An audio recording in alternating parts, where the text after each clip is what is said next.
Hello, everybody.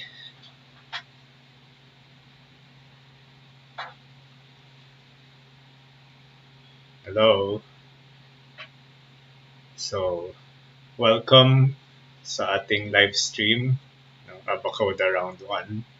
Kung may nanonood dyan, say hi naman para alam kong may nanonood.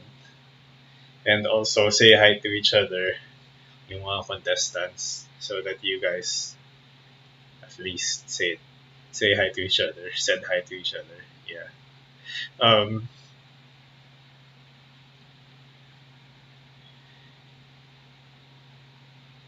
okay. Hello, Troy. Hello, Peyton. Hello, Armir. Wellston. Red the Angry Bird. Hello.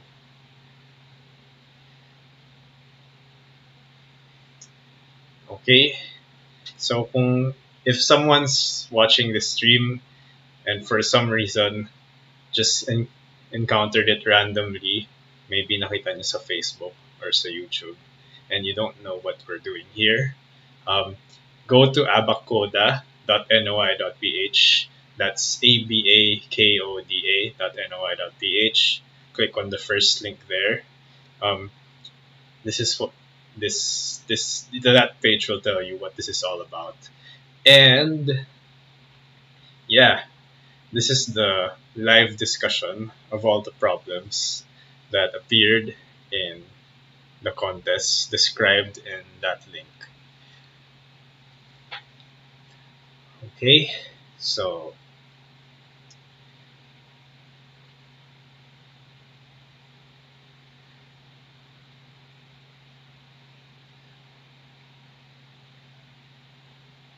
something I should say is um, kung may questions kayo, may hindi kayo naintindihan during the stream, just go ahead and ask them. I'm gonna try to answer as soon as I see the comments. Okay, but note that there will be some delay because uh, of the way YouTube or Facebook works. This is not actually real time. There's a few seconds delay. Okay, it's not that bad, but yeah, just note there will be some delay. So if I don't notice you immediately, don't feel bad, and just keep those questions coming. Okay. Uh, may mga submissions na nag-run pa rin from the contest. I think, yeah, there are some submissions that are still running. Oh well, that happens. It happens even in big contests like the IOI. There's nothing much we can do about it because submissions are graded by machines, and sometimes the machines are slow or there's too many people submitting stuff. Uh,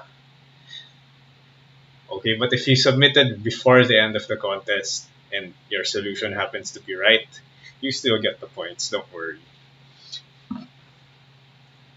Okay? Kumusta yung contest?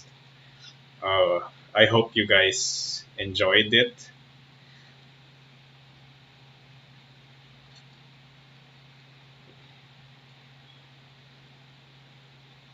Okay, I have a question from Armir. Says, pwede lang mag-message sa Gmail kung may question?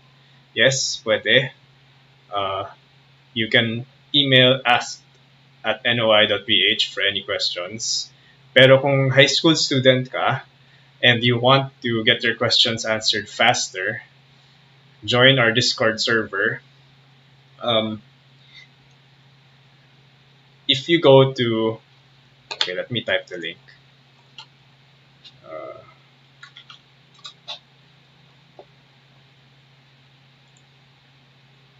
so I'll type the link in the chat for everybody for convenience. Okay, if you go to this page, you'll see what this is about, what this stream is about for those who randomly stumbled into it. Para alam nyo anong nangyayari. And at the very end of the page, when you scroll down, there's some instructions there how to join the Discord server if you're a high school student. So that if you have questions, You can ask in Discord, and some of the trainers will answer you. There's actually lots of trainers there.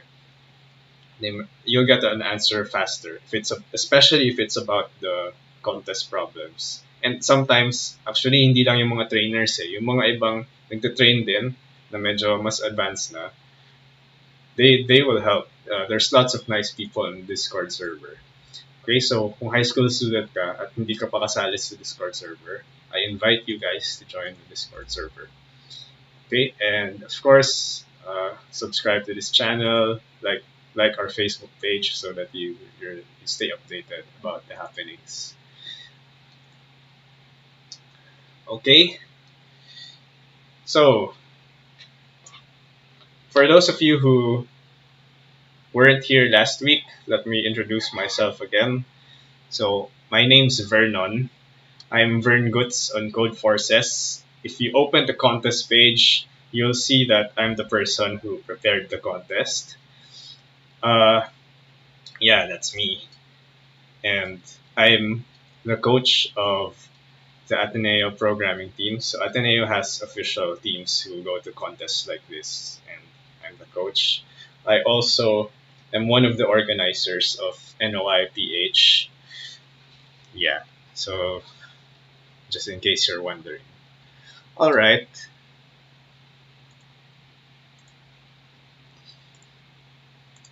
Okay, by the way, if there's someone watching in the stream and you're not comfortable with Tagalog, just say so that I can just speak in straight English. Sometimes magta-Tagalog ako. Sometimes I'll speak in Tagalog because it's more convenient for me and maybe for the other viewers. But if you're not comfortable with it, just say. Okay. Sige. So, game. I think we can start.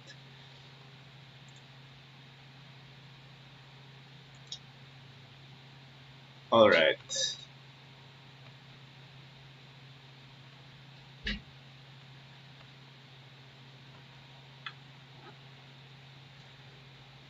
So the first problem is problem letters.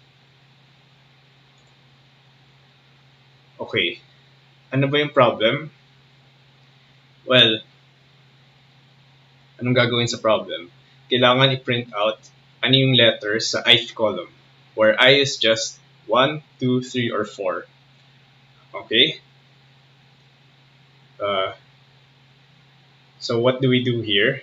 Well, if it's 1, print A. If it's 2, print B. If it's 3, oops. What do we print if it's 3? What's the third letter of the alphabet in ABaKoDa? Okay, some people got wrong answer because they printed C. Okay, hindi tayo A, B, C, D dito. ABaKoDa tayo dito. So, kung 3 yung input, K dapat yung sagot. Okay? Tapos, pag 4, print D. Okay, so let's see ano yung tsura ng code. So the first thing you have to do is get the input, right? So I'm gonna use Python for this stream and also for the other streams. Python usually ang gamit namin. You're not limited to using Python. In Code Forces, you can use any language you want that is supported by Code Forces. Pero syempre, hindi tayo pwedeng magkaroon ng discussion for each language. That's gonna take too long. So I'm just gonna show how to implement solutions in Python. Okay lang naman kasi mostly same naman yung logic. Yun naman yung important part. Ano yung logic ng solution? And kahit hindi kayo nagpo-program sa Python, if you code in Java, C++, hopefully medyo straightforward naman yung code sa Python. I'm sure maintindihan niyo kung anong nangyayari and how to translate that to your own language. Okay, so let's begin. Anong gagawin natin? First, we need to get the input. So this is how you do it in Python. So save that to a variable n. Tapos, okay, I just convert what I said earlier, yung logic, into code. Right? So if n is 1, print A. N is 2. Print B. N is 3. Print C. N is 4. Print D. Oh, nagkamali ako. C. Yan kasi nagmamadali. Dapat maingat pag nagpo-program.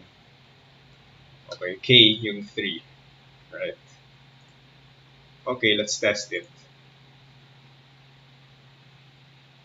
Okay, by the way, lagi nyo itong gagawin before you submit, make sure you test your program.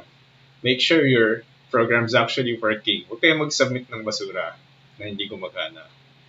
Okay? So let's try it. 1. A. 2. B.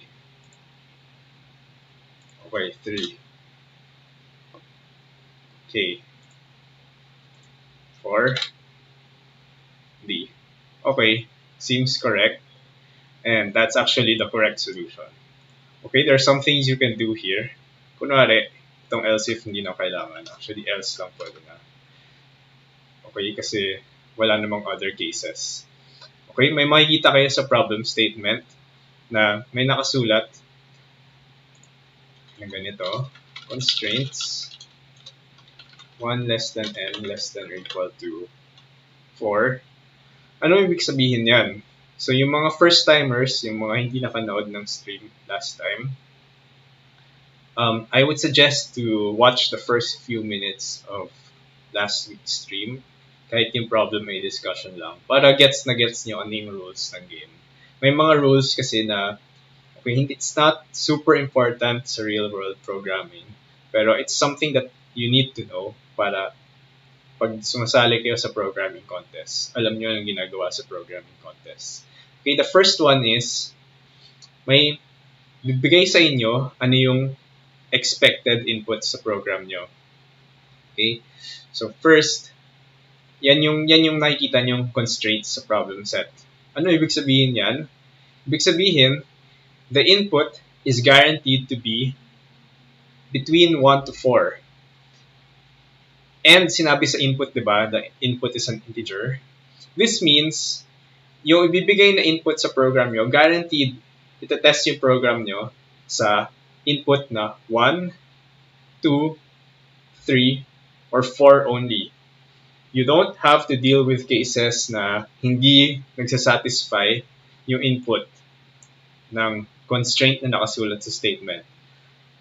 Hindi mo kailangan isipin anong mangyayari kung 0 yung n, kung negative yung n, kung 5 yung n, or greater. Okay, promise ito ng judge or ng person na nag-prepare ng problem. Hindi ko itetest yung program mo kung hindi dun sa n na wala dyan sa 1 to 4. Okay? So that means, tama ito. In all other cases, kung hindi siya 1, 2, or 3, 4 lang yung possible case. Okay, you don't have to do something like this. If not 1 less than or equal to n less than or equal to 4, print oops or something. Okay, you don't have to do that. Okay, it's guaranteed. These are the only cases you need to handle. Okay, one other thing is, okay, kung bago kayo, you might do something like this. Kasi naturuan kayo sa Python, pag ginamit niyo yung input sa Python, you can give it a string para may nice prompt para sa user ng program. Okay, like something like this. Please enter the input.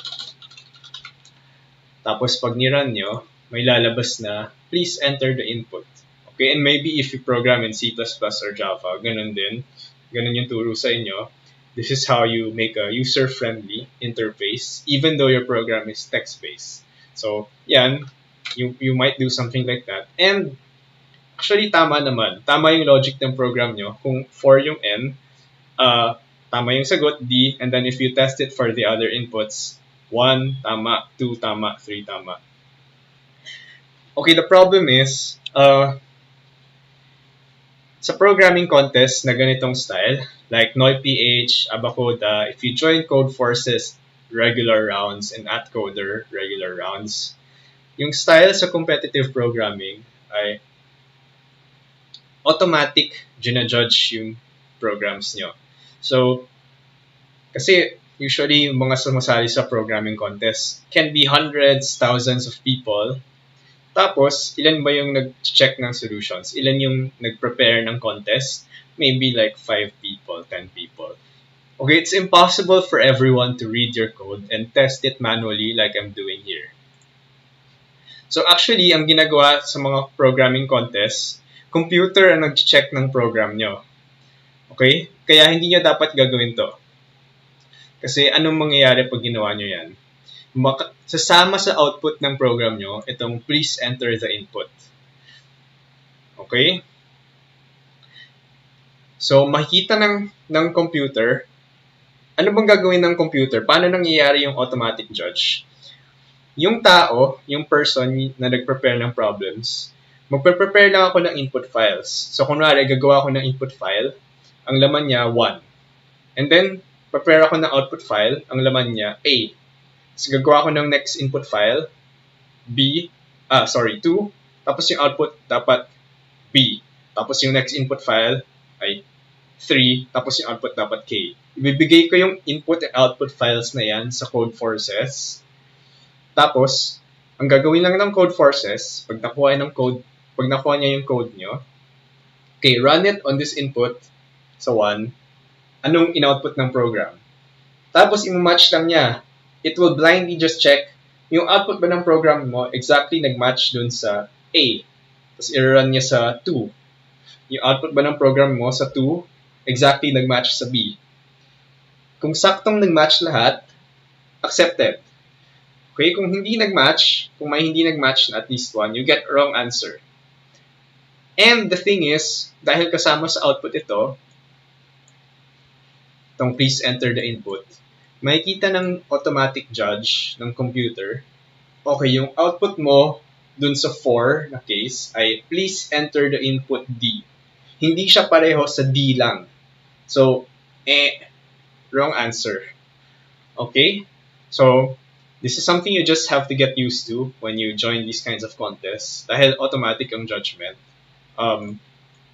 Don't do stuff like this. Okay? Hindi naman importante na user-friendly yung program nyo. The thing we're concerned with, the thing we really want to test in these contests are, do you know how to program the correct logic? Do you know how to come up with good solutions? It's not so much about, is your program user-friendly? Okay, so hindi yan yung focus ng contest of this sort. May mga contests out there na iba yung style nila. They might focus on user-friendliness, but that's not what we're doing here. Okay, so it's more important, is your program correct? And later on, you'll see, it's also important, is your program efficient? So that's the thing we're focusing on here. Okay, so kung hindi nyo masyadong na-gets kung paano gumagana yun, you should look at our tutorial and the first few minutes of ABaKoDa Round 0 stream for more details on how this automatic judging works. Pero the bottom line is, kung ano sinabi sa problem statement na i-output nyo, yun lang yung i-output nyo. Huwag na kayo mag-output ng extra. Otherwise, magiging mali yung solution nyo. Kahit tama talaga. Okay? So, yung mga hindi nakagets, bakit wrong answer ako? Yan yung dahilan. Okay?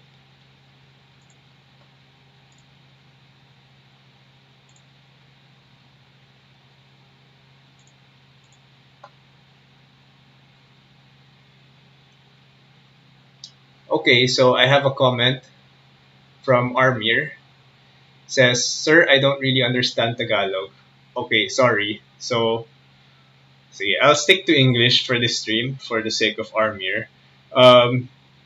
So, I'm not going to repeat what I said anymore.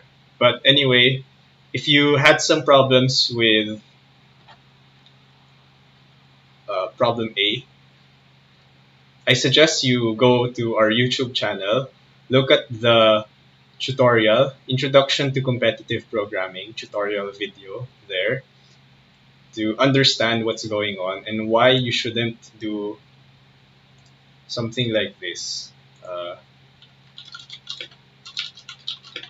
okay, why this is wrong. Okay.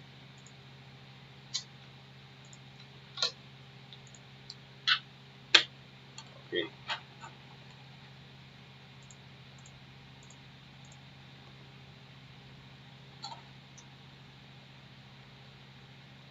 All right. So if you if you have any questions, uh, just ask on YouTube or Facebook. I'm going to check them, but there will be some delay. But don't be afraid to ask questions. All right.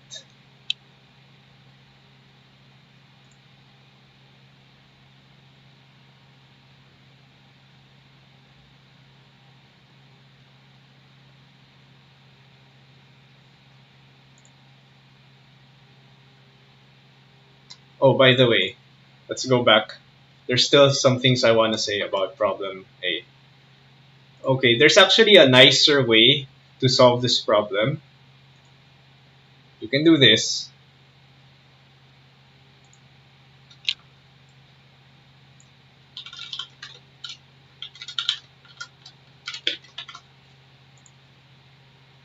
Okay. Do you see what I did there?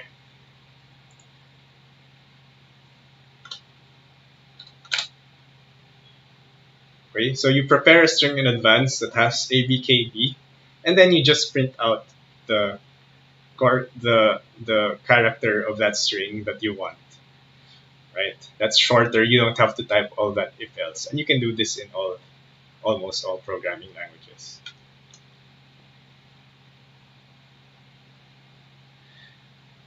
Okay.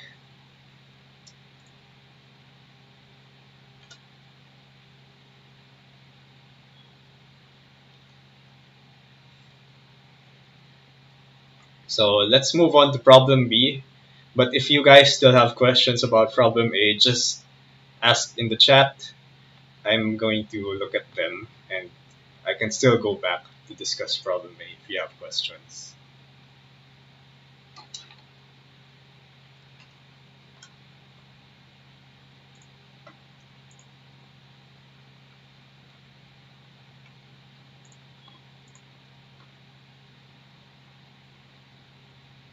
Okay, so next, problem B. So what do you need to do in problem B? So it's basically counting how many A's, how many B's, how many K's, how many D's appeared in the input, right? And how do you do that? You're given one by one what problems each contestant solved. So the easiest way to solve this problem is just have a counter, like have a variable to count how many A's have we seen so far, how many B's, how many K's, and how many D's, like this, right? So A is initially 0, B, K, D. Okay, and then we're gonna go through all of the at most four letter word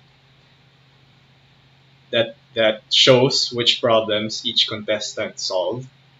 And then we just check, is there an A inside that string?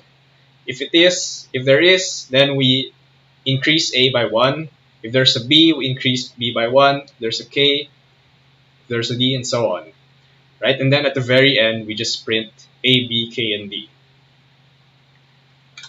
Right? So the first thing we need to do is like read number of contestants, and then we repeat n times.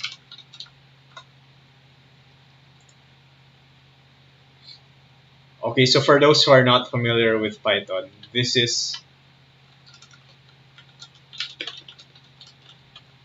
the equivalent in a language like C++ or Java, so that when you see it, you know what it means. Okay.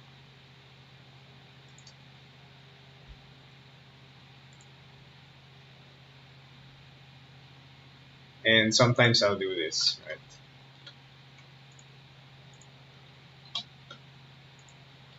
Okay, that's what it means. Make a for loop. Start from this number, end at this number, but do not include this number. And the variable that you use to hold the number at every step is I. Okay, but anyway,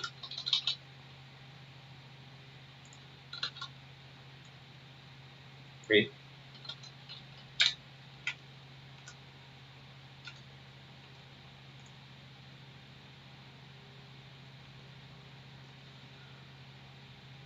Okay, what do we do next? We need to read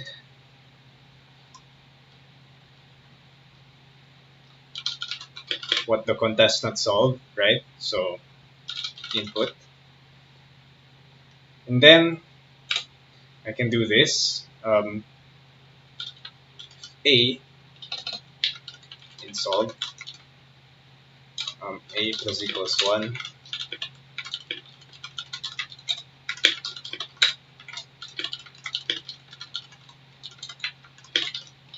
Oops. Oh, wait. Tricky, diba? Let's be careful. Dapat K. Okay.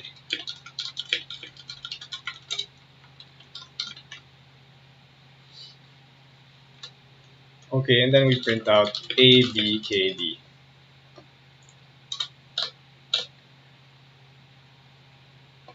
Okay, and then we can copy the sample to see that it works.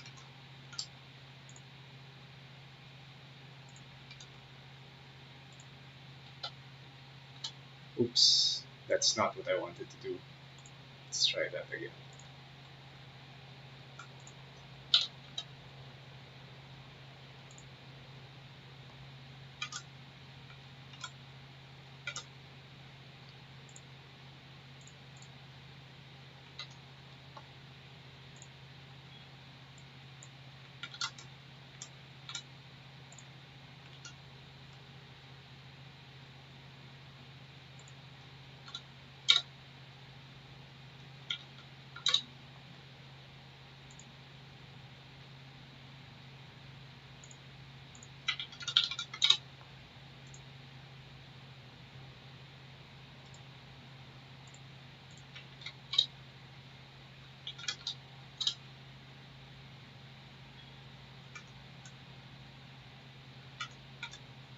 Okay, that seems to work, right?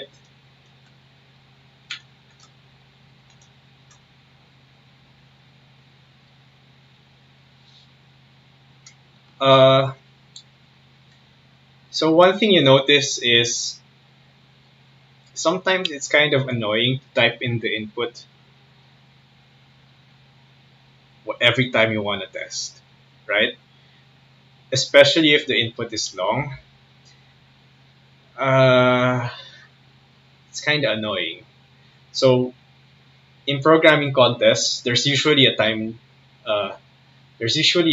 you only usually have a short time to write your solutions, and you don't want to waste time just typing the sample inputs, right? So one thing that you can do to make this faster is save this to a file, and then run your program against the file. Okay,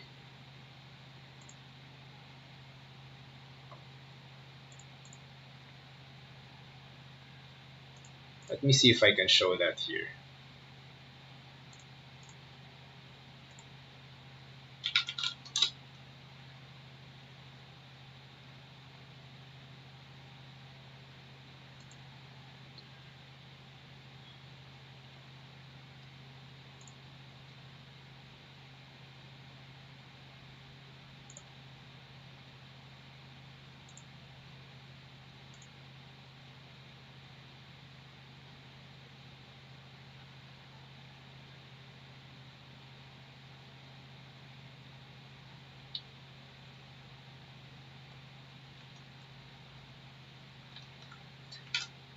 Okay, if you're using Google Colab, this is how you would do it. You can say write file and then sample input.txt, the name of the file, and then you put your input there. Wait, let's say sample input one.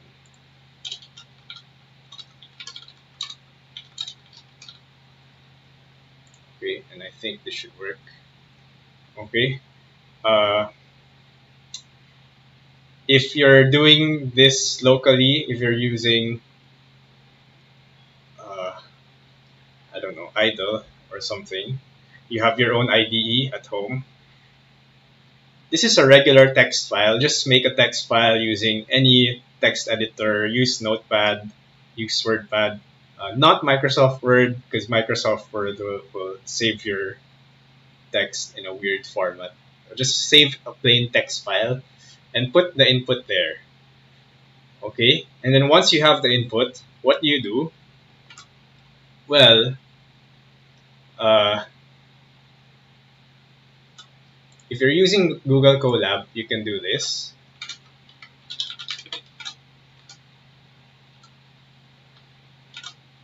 Wait.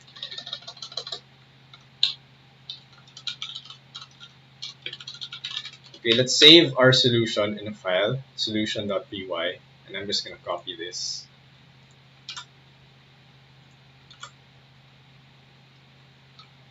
Let me zoom out so that you can see it.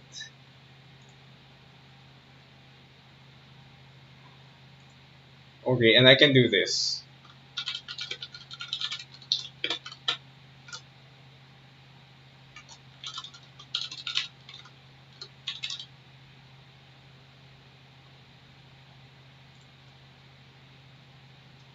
Right? So that saves you some typing. Especially if you keep changing your solution. You don't want to keep typing this input over and over. So just change the solution and then run it again. So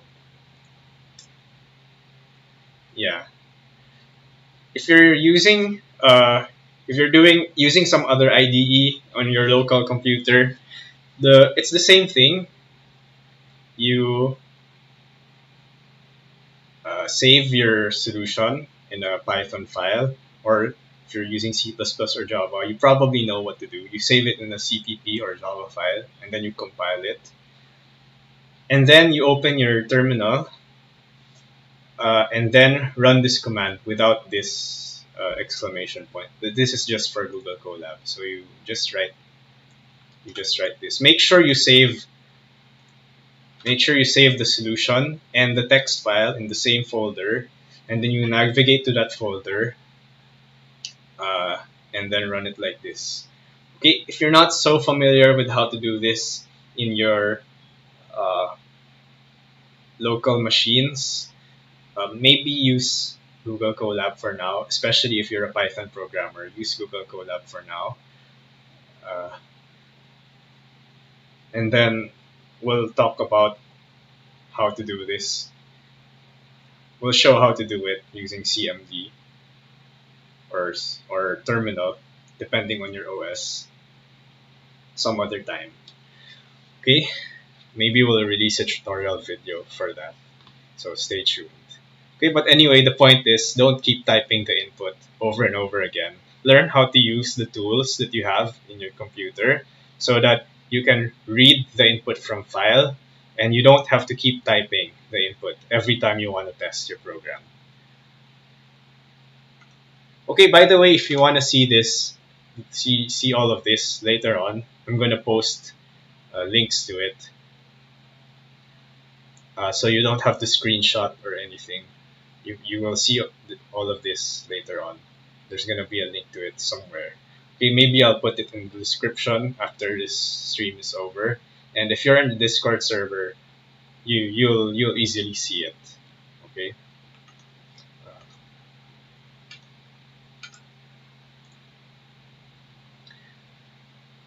Okay, let's see what the comments are.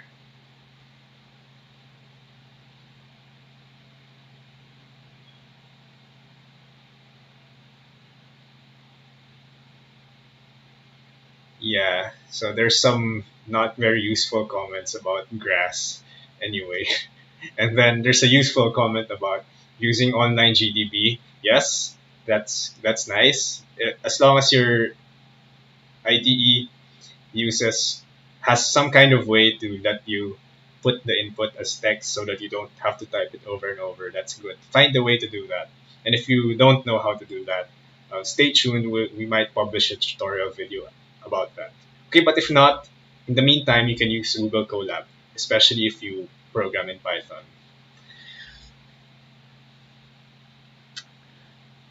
Okay.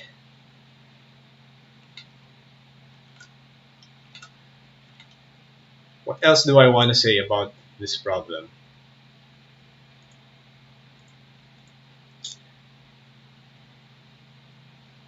You can be a little bit smarter about this. Actually, you can do like scores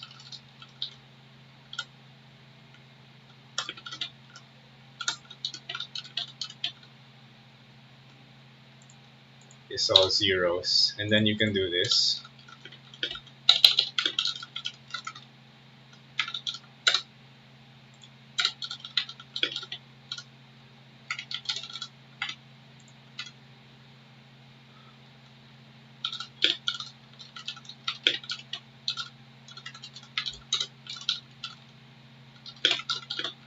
Okay, it's the same thing, but instead of typing this over and over, I write it in a loop. Okay, it's not very important to do for this problem, but let's change the problem so that there are now 26 letters, right? You don't want to type 26 if statements, so use a for loop, right? And let's test that it still works. Oh, it doesn't work. I need to change this to scores 0. Okay, and actually while we're at it, let's use a for loop for this as well.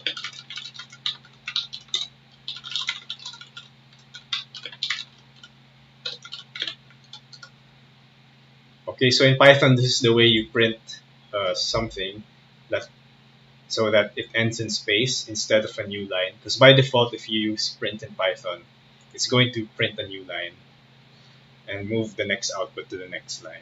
And we don't want that to happen. So this is the way in Python. Okay, in C++ or Java, you probably know how to do that. Okay, so it seems to work.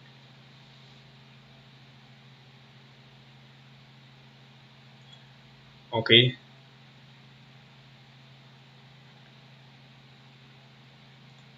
By the way,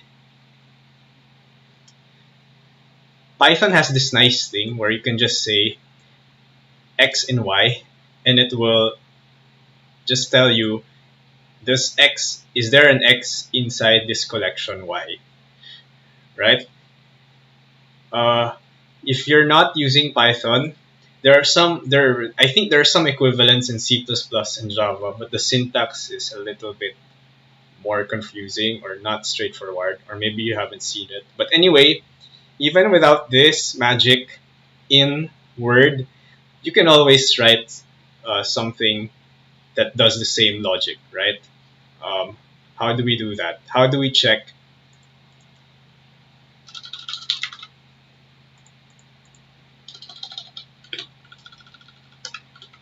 if some letter is contained in a string of letters?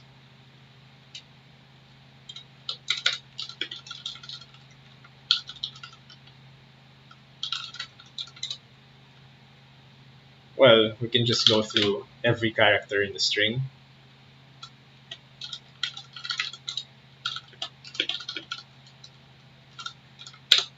If it's if the letter matches, then we can just return true. Otherwise, if you reach the very end and you don't see this letter, it means it's not in the string, right? So return false.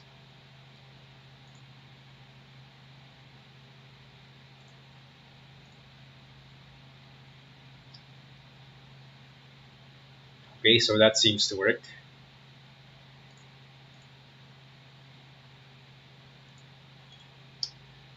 Okay, so by the way, for those who had some problems, had difficulties with problem B, um, this is the technique. Don't try to think about all of the steps all at once. Like, I don't know. Some people, maybe when you started learning how to program, you saw that you can do nested loops, and then once you start doing nested loops, it feels hard. There's so many things happening. How do you trace all of this? Like, if I didn't use a function, I might write something like this, right? Found is equal to false, and then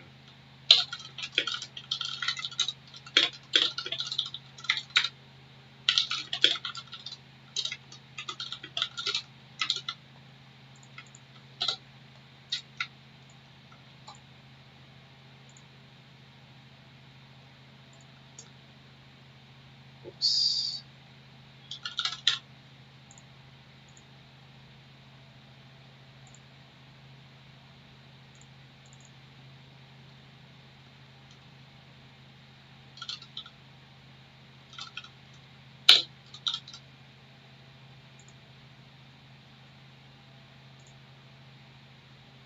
Okay.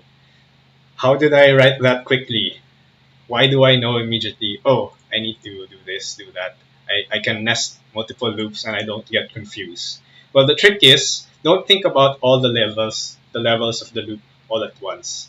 Okay? If you were here for round zero, I talked about this a little bit towards the end. The idea is, don't think about all the small steps when you're programming. Um, Try to break down the problem into big steps first, and then after you've broken it down to big steps, look at one big step and then break it down further into smaller steps. And you keep repeating this. Okay, what do I mean? Like, for example, when I look at this code, I don't immediately think, oh, I need to do this plus equals 1. I need to access this array. I don't think that way. I think like this. I think in my mind, I'm literally doing this. This is my thought process. Okay, what do I want to do n times? I want to read uh, contestants' data. And then what do I want to do? I want to um, update the statistics uh, based on the data. Okay, I think this way. Okay, I don't worry about the details on how I'm going to do this yet. I just make a plan. What do I want to do? Okay, you can actually do this literally. Like, you can write comments in plain English. What is it that you want to do in like big step? Think about what the big step is, and then only after you've done that do you go in and try to fill in the details. Okay, like, let's say now, okay, how exactly do I read the contestants' data? Okay, that's easy. I can do this. Okay, how do I update the statistics based on the data? Well, there's four things I want to, there's four problem letters that I'm concerned with, right? So, okay, update, how do I update the statistics? I try to update A or try to update B, update K, update D, right? And notice I'm not thinking about, okay, how do I get that A? How do I change this variable, whatever. I just say in big, like, high level language, what do I want to happen? Okay, and then I think about the details later. Okay, this helps me not get confused because I can focus on one detail at a time. Okay, and this is the trick if you're trying to write, especially when the program gets even more complicated. You should learn how to do this. Break the problem into big steps first, and then think about how to break down that big step into smaller steps, and then those smaller steps into even smaller steps, and so on. Don't think about all of the tiny, tiny steps all at once. You're gonna get confused, right? Okay, and so on, right? How do I update A? Well,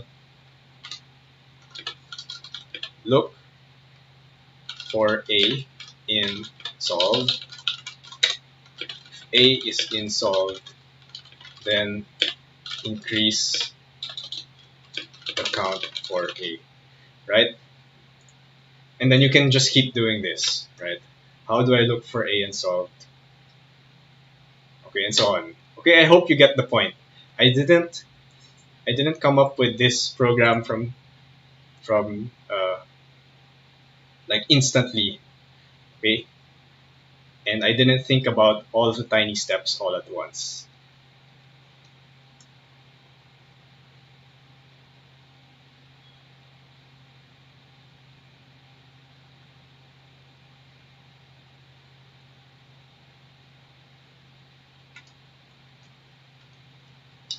Okay, and also you don't have to write your program from left to right, top to bottom, right? You write them in whatever way you want, right? So I know that down here I might do something like A plus equals something. I don't know exactly yet what the code is going to look like. That's fine.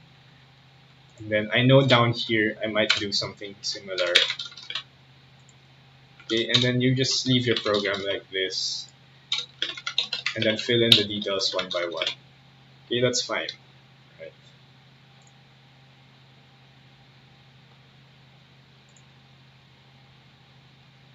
Okay, so the idea is you look at it layer by layer, right? I have I need to do something on end contestants.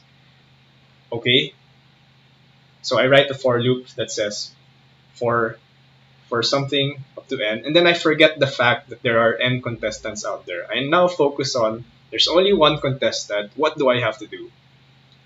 Okay, now there's four problems. For every contestant, there's four problems. Okay, so I write the loop for each problem, and then I forget about the fact that there are four problems. Inside this loop, I focus on okay, there's now one contestant, and there's one problem. What do I have to do? Right? And so on. So I hope you get the point, and I hope this helps so that you can code faster and you don't get confused while you're coding. Right? Think about it this way.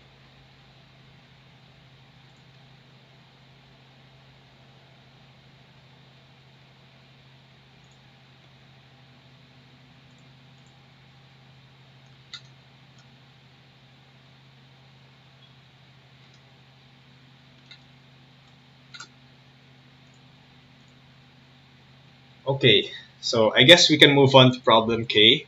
If there's someone watching still confused about problem B, you have some questions, don't be afraid to ask.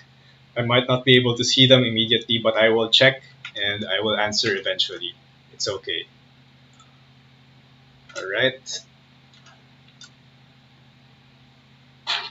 So problem K, problem C in code forces because code forces doesn't like problem K, but problem K, problem K tayo kasi ABaKoDa tayo. Okay. Anyway, problem K is rankings order.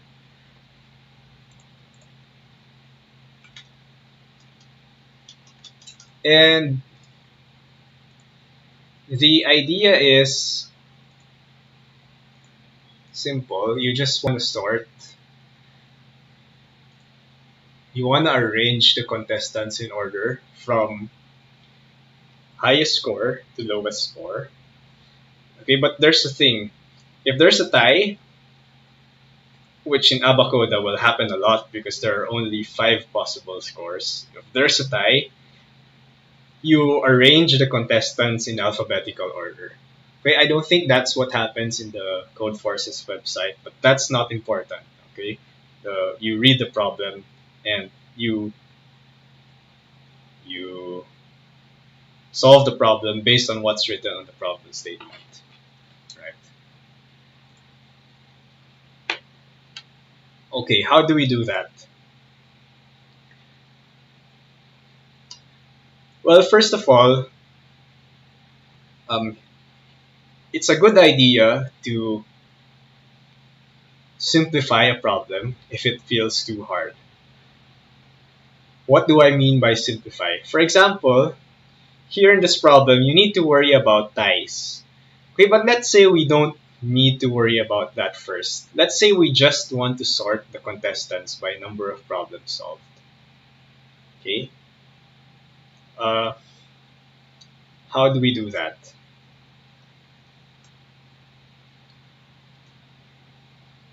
Well, in Python, you can actually do this. Okay, so let's see. Let's first read the input, and then let's read the contestants.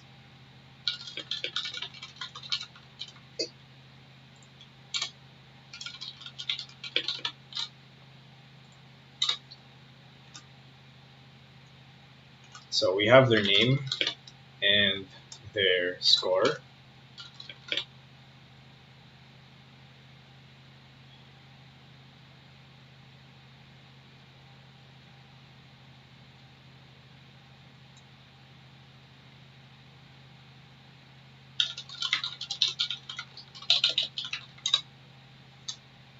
And I want to convert the score to an integer, so let me do that.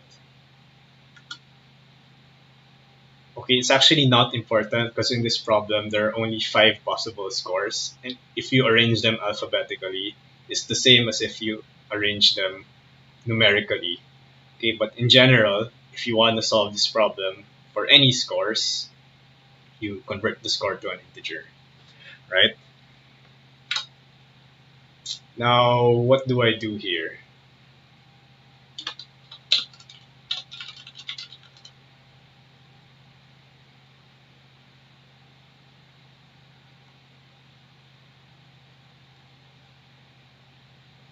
Okay,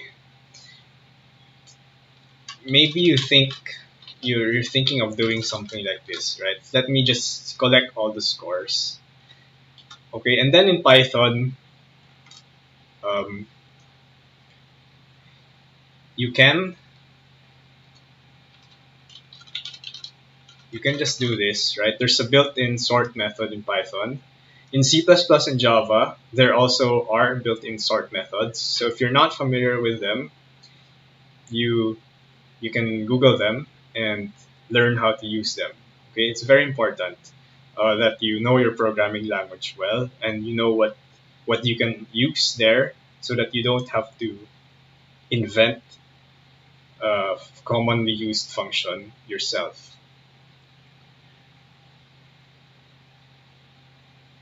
Um, but there's a problem here, right?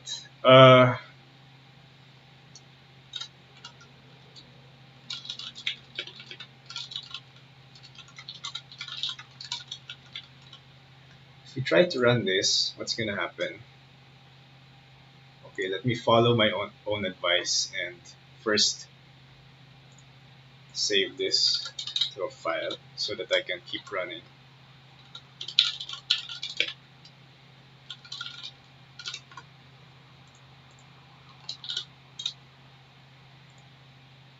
Without typing the input over and over.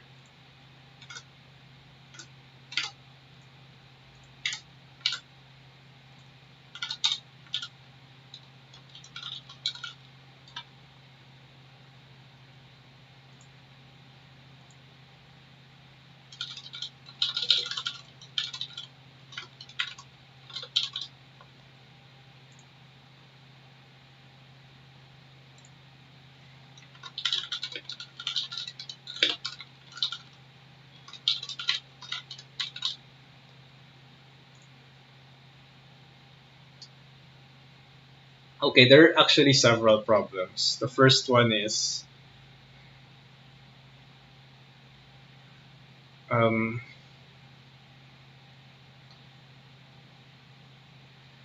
well, the important one is you only collected the scores.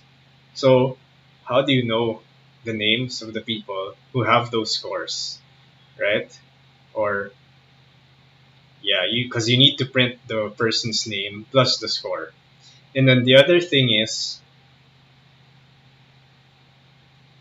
well, this one only prints like sorts from smallest to largest. What if you want largest to smallest, right? Okay, so that's not gonna work clearly. Okay, but if you want to have both the name, let's solve the problems one at a time. If you want to have both the name and the score inside this list, well, you better put the name and the score together, right? So let's put it like this. Let's put the name and the score.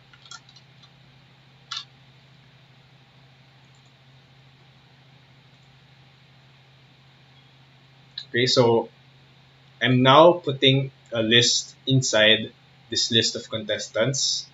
The first item in the list is the name, and the second item in the list is the score.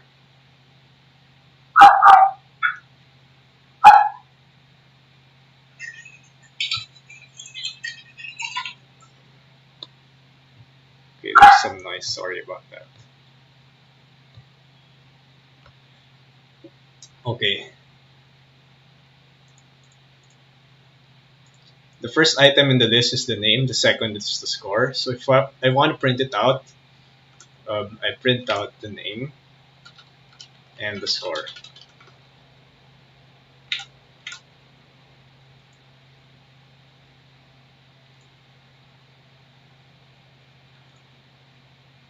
Okay, so I at least have the names and the scores together now. But yeah, the thing is, this is not the order I want. Okay, Python is actually smart enough that it's going to sort. If the items in your list are lists, it's going to sort them um, by comparing the first elements of the lists. Okay, how does Python know if one list is supposed to go before or after another list? It's going to compare the first elements, and if this guy, the first element is greater, then it goes next. It goes after this guy. If it's smaller, it goes before. Okay, if they're the same, then it will automatically like check the next element. Check index 1. Okay, so check index 0 and they were equal. Now check index 1. If index 1 is greater, then this guy goes next. If it's smaller, this guy goes to the front. Right? And so on. As long as there are ties, it will keep checking the next index.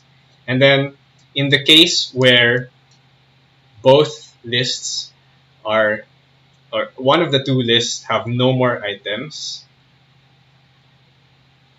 like if the lists don't have equal size and all of the first few items are all ties, then the longer list wins. It will come later, right? You don't have to worry about that for this problem because all of our lists have two items. Okay, but anyway, it's good to know that that's what it does. And in C++ and in Java, I'm less sure about Java, but in C++, I believe this is also the case. If you use a vector and put vectors inside a vector and sort the vector, the outer vector, it's going to compare the inner vectors using this rule. Check index 0. If they're the same, if they're not the same, then you already know which one goes next. If they're the same, then check the next index, and so on.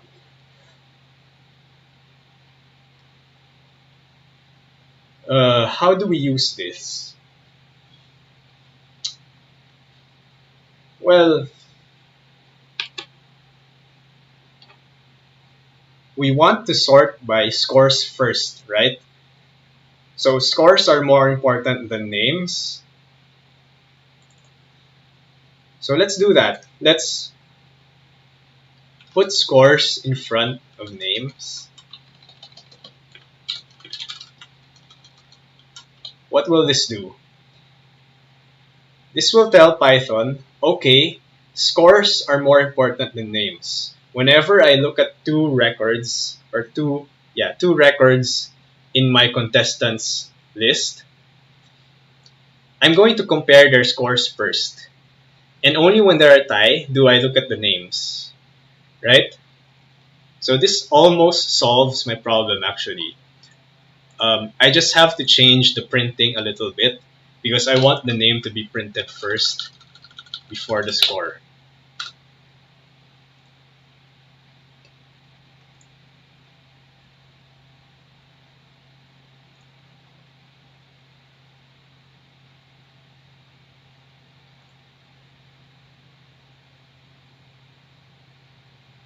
Okay, so we're almost there, but the problem is now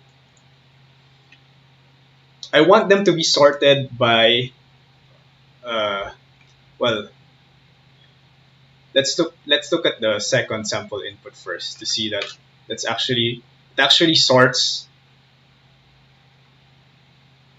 If the scores are tied, it will actually look at the names and it will sort based on the names. Let's make sure that that happens first.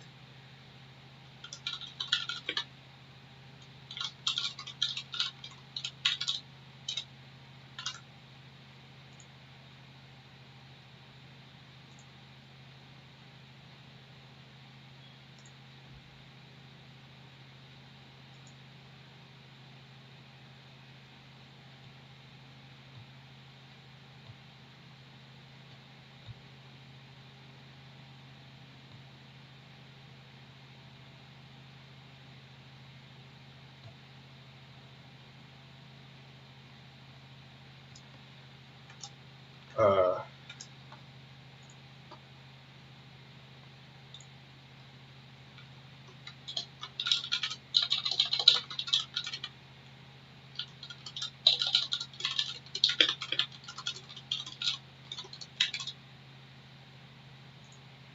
oops. Yeah, so that's what I wanted to happen, right?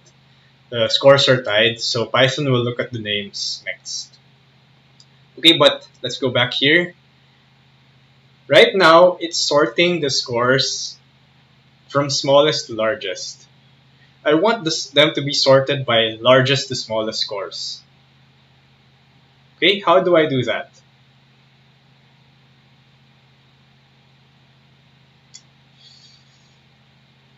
Well,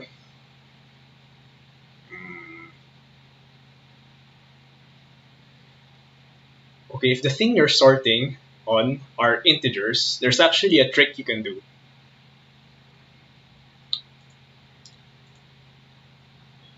Let's put the negative of the score inside the list. What does that do? Well, it reverses the order, right? The one with the larger absolute value will come first because it's the smaller number if you put the minus sign in front, right? Okay, let's try to run that so that you see.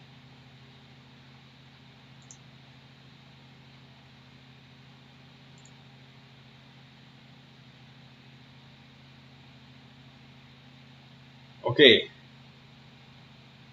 that's what we wanted, right? The negative 400 is going to go first because it's smaller now because I added the minus sign. But I don't want to print that minus sign, so what do? Well, I just minus sign back. So negative of a negative number is the positive number, right? So I can do that. And there we go. Okay, that's how you solve this problem. That's one of the ways to solve this problem. Okay. Well, what if you wanted to sort, like, let's say there's a tie, and you wanted to sort the contestants by in reverse order.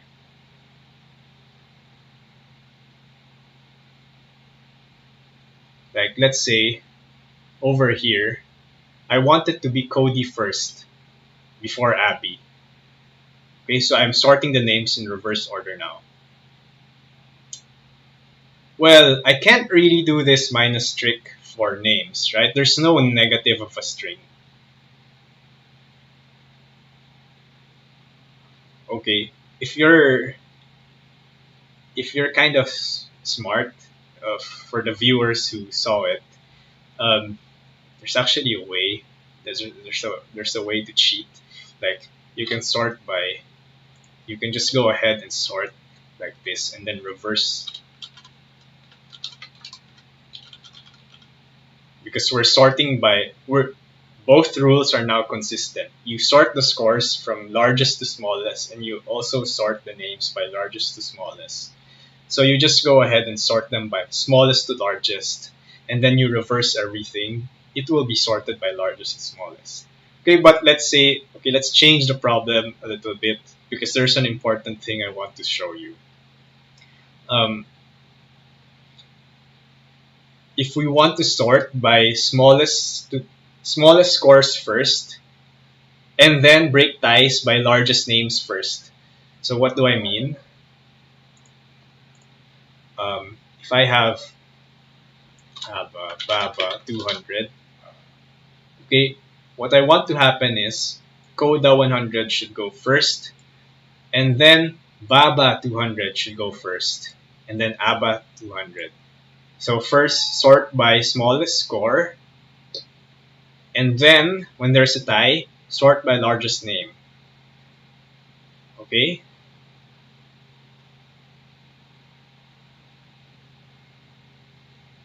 How do I do that?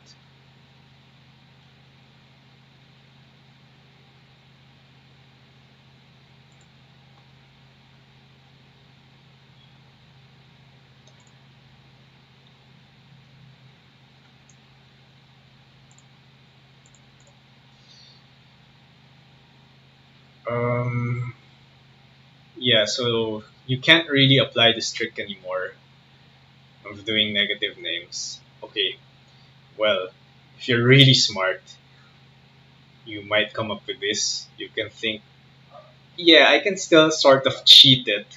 I can do this negative on the score and then do some reverse and stuff.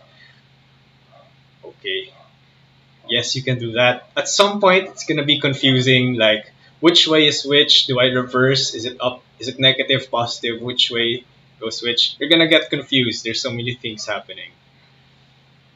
The other thing is, okay, let's not read, okay, the scores as integers. Let's change the problem entirely. Let's say these are just strings, all strings, and I want to sort everyone by the first string from smallest to largest, and then sort everyone by the second string from largest to smallest. Okay, if there are ties for the first one, sort by the second one from largest to smallest. And I can go further. Like, let's say the problem now asks for 5 strings, and I want to ask for sort everyone by the third string first from smallest to largest. If there are ties, sort them by the second string from largest to smallest, and then by the fourth string from smallest to largest, and so on. Okay? So that's kind of not easy to think about using tricks like this, right? And it doesn't work because you can't do negative strings. Okay, so what do you do? What's the correct way to sort? And tell Python what the rule is actually. This is the thing that we really want. We want to use the built-in sort method, but we want to provide it some extra information. What is the extra information? We want to tell Python exactly when does one guy come after the other.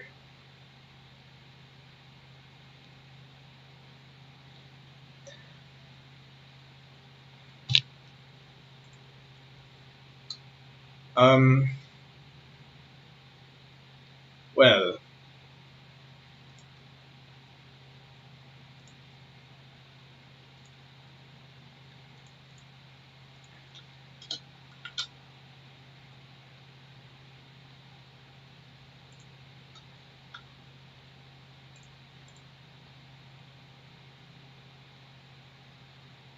Okay, let's go back to what we did earlier.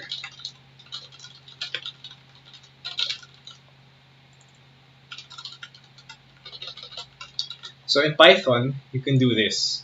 You can provide an extra function and call it key. You can pass a function into the sort function.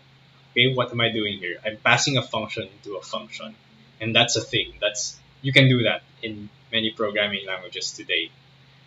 Okay, you pass a function into a function. This function tells um, what what do I want to sort. Okay, let me make that clearer. Let's actually write the function. Okay, what does this function? So I'm gonna pass a function into sort called key function. And what does this key function supposed to do? The rule is in Python, well, sort is going to take the item and pass it to your key function. So your key function should take in a contestant or whatever it is that you're sorting. And I know my contestant has a name and a score. And let's say I just wanted to sort by score.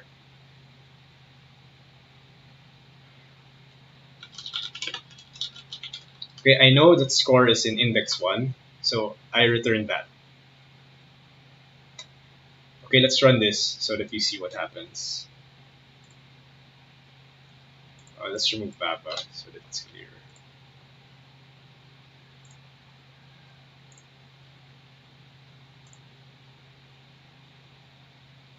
Did I save the file?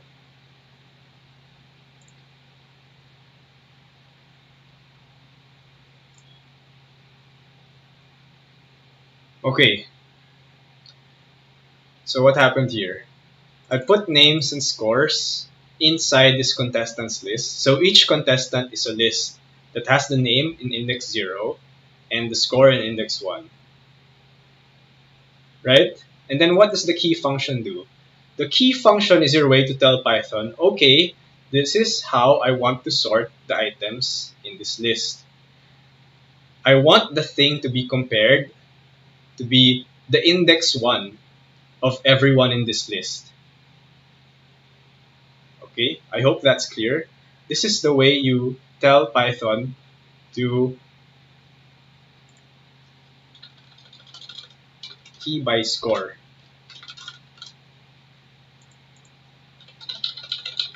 Tell Python that I want to sort by scores first.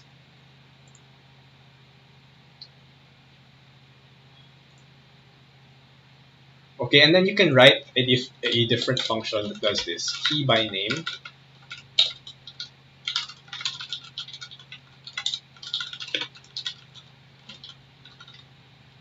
Right, so let's see what happens. If I use key by name instead, what's going to happen?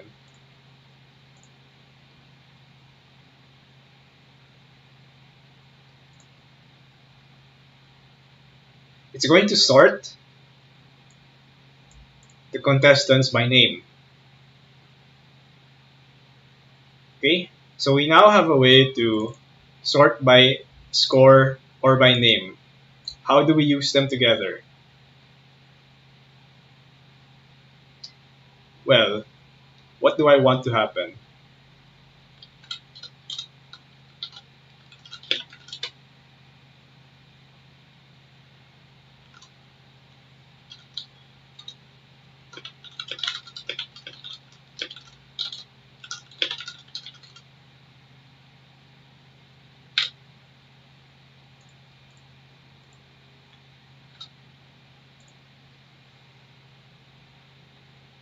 Oh, there's one thing that's actually important about how this sort works.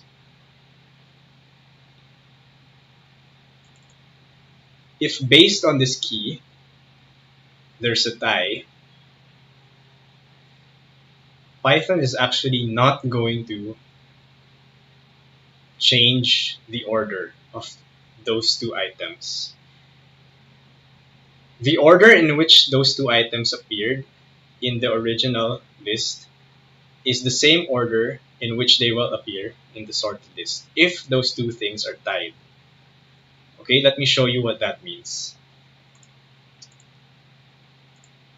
Let's add. Okay, so I'm sorting by, let's do key by score here. And then let's add someone with a tie.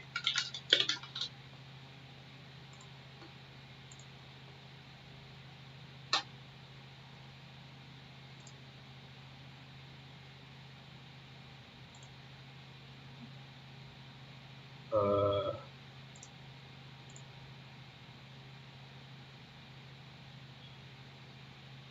oh, it should be 5, right?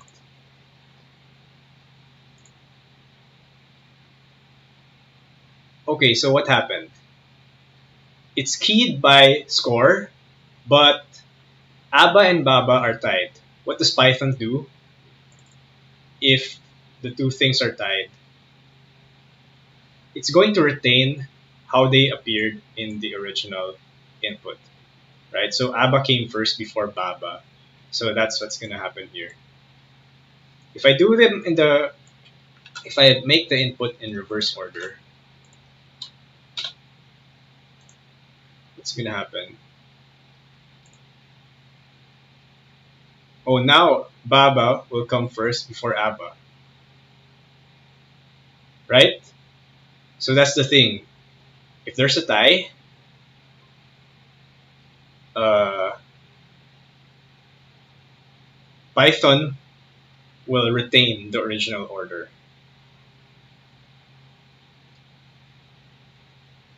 Okay, this property is called like stable sorting. Okay, if you're interested to learn more about this is the term you Google. Okay, I hope I've introduced the idea enough, but I'm not going to be able to explain it 100% well in a short time. So if you're curious, you can look for this.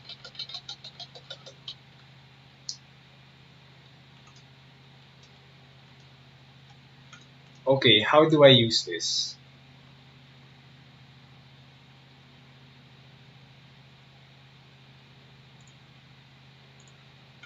Um,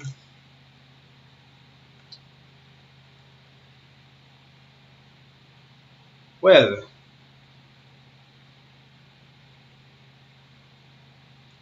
I can sort them by name first, right?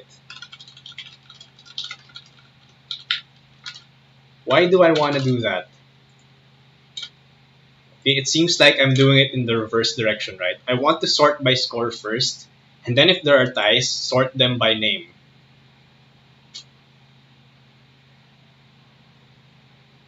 Okay, why am I doing it in the reverse order?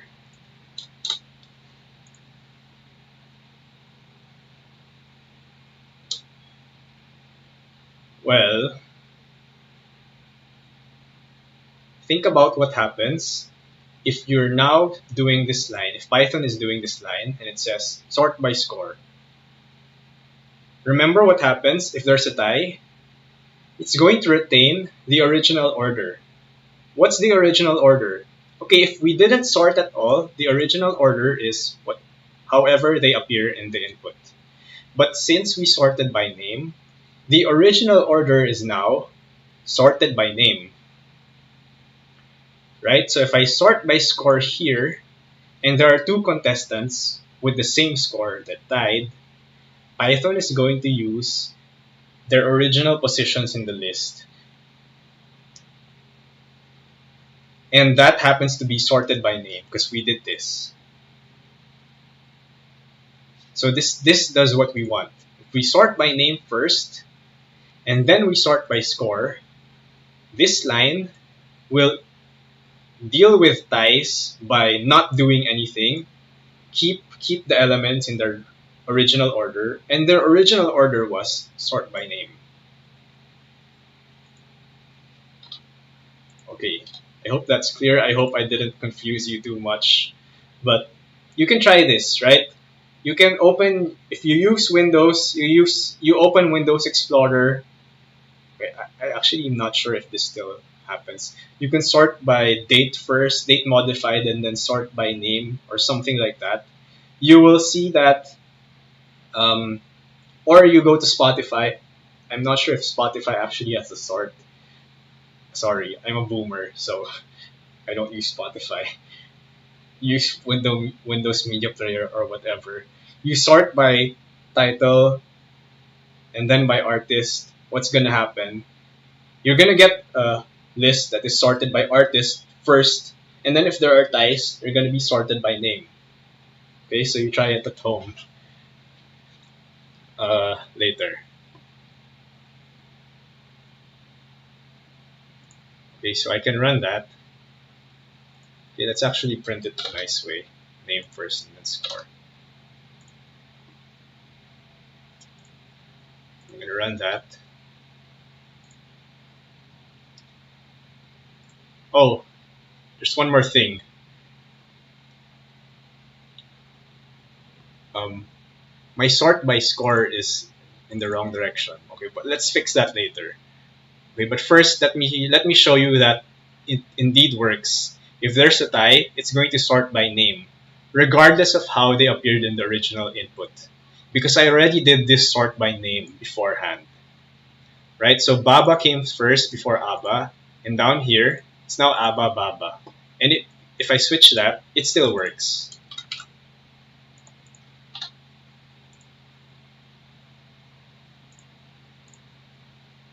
Okay, Abba before Baba. Okay, and then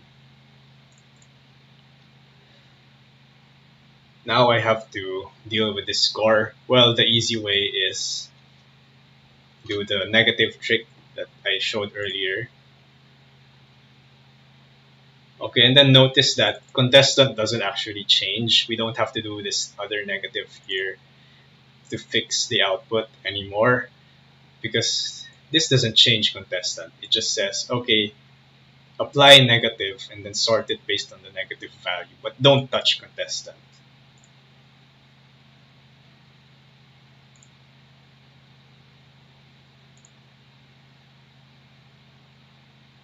Okay. Okay, well, yeah, but we use the negative trick again. If it's a string, okay, well, you can think about it later on. How do you do this without doing the negative trick? Well, you can do that, and then you can.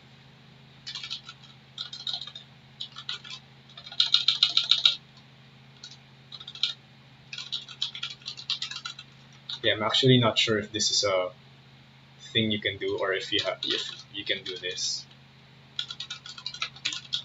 or if you need to do this. But anyway, there's a way to do it um, using different sort keys, and then reverse.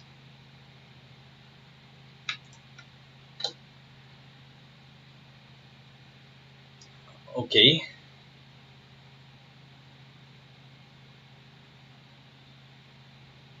The other thing you can do is this one will sort multiple times. If you don't want to do that, you want to save on like computing power because efficiency is important. So you don't want to run this sort multiple times. It actually doesn't matter so much, but anyway.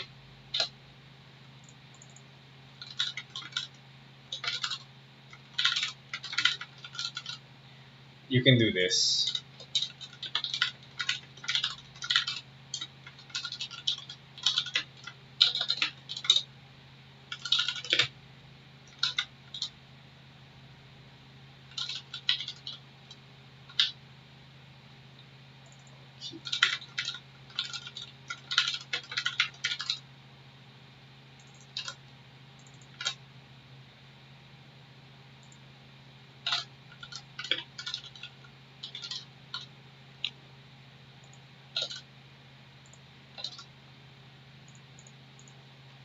Okay, this is almost exactly what we did earlier. This is the same logic. If you want to sort by score and then by name, Well, compare them first by index 1, and then if there's a tie, compare them by index 0. And then you apply this negative trick so that the names go, so that the scores go from top to bottom.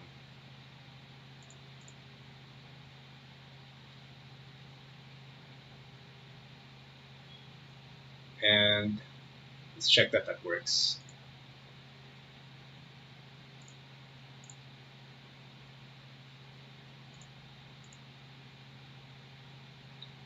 Okay.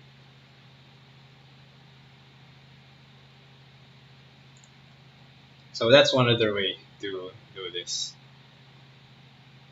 Oh, I just remembered. You can actually, if you want to sort in reverse,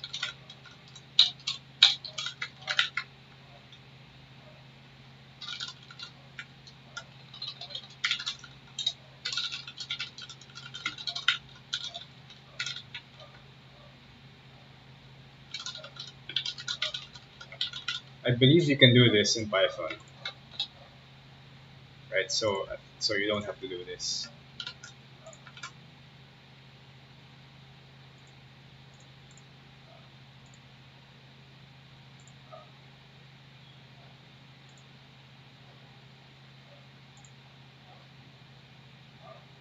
Uh, Reverse.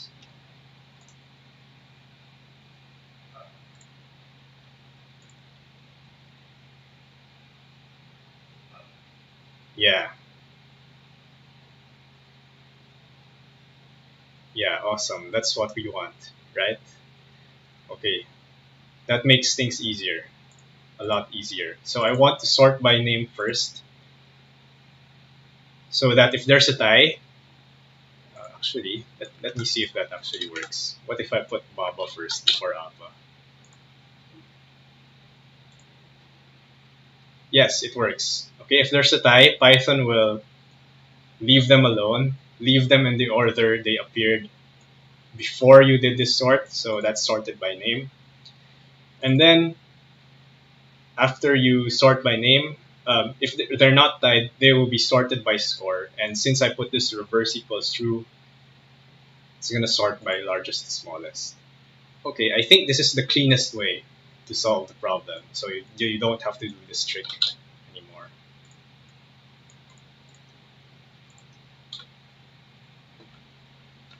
Okay, let me show you the full code.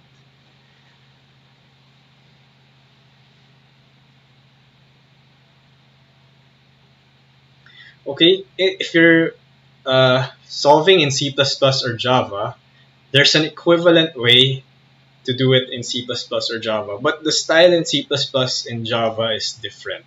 The style in C++ and Java is like this. You pass a function. Okay, so let me write some C++ for a bit here. Um,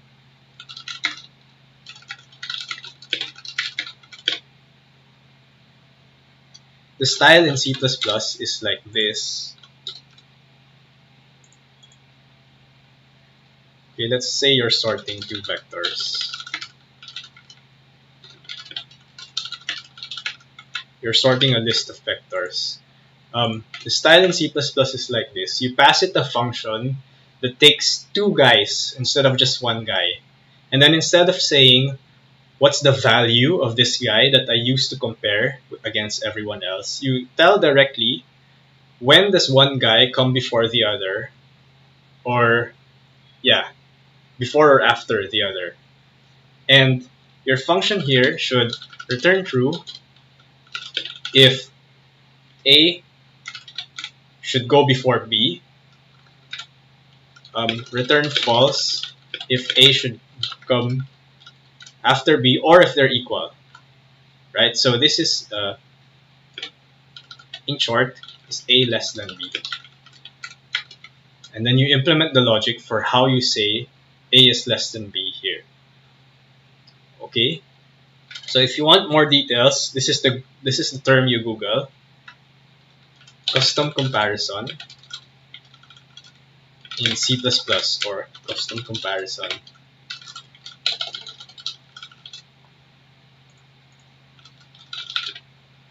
Okay, or Java, right? You Google those terms and you'll see how to do it. Okay?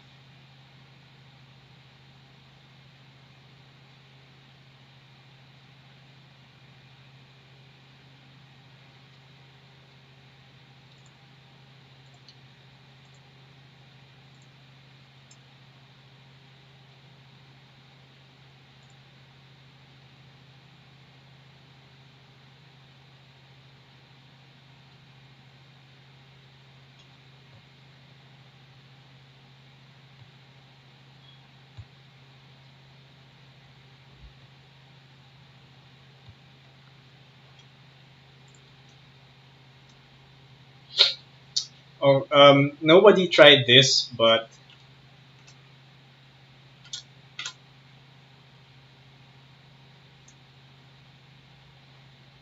um, chat disconnected.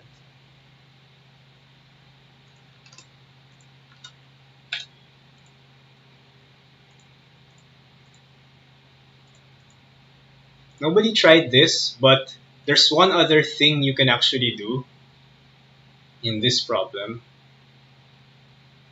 which is implement your own sorting algorithm. And then, since you have control over the sorting algorithm, you get to decide exactly when do you swap two elements, right? I think no one did that, but if someone did do that, well, that's one other way to solve this problem. But you have to use a smart sorting algorithm.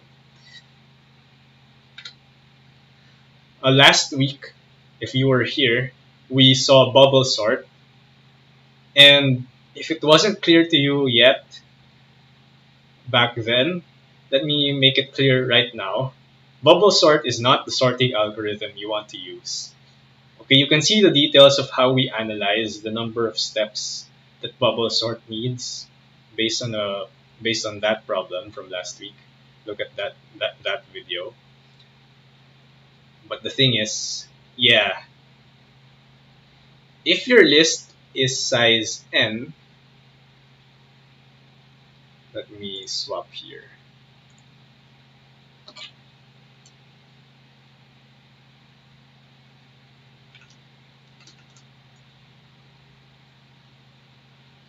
If you use bubble sort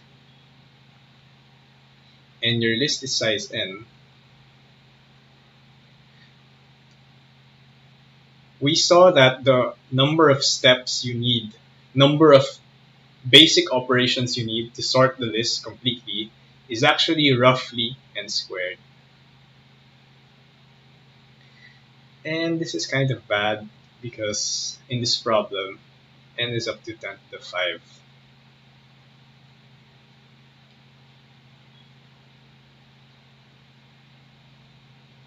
So this will give you, if you did that, if you ran bubble sort on your own,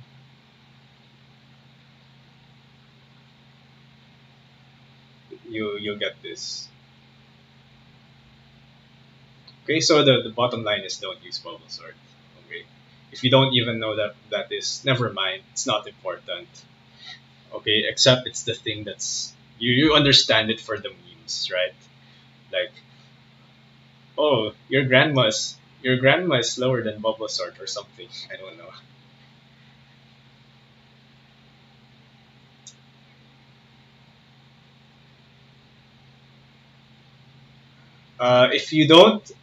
If you don't quite get how we measure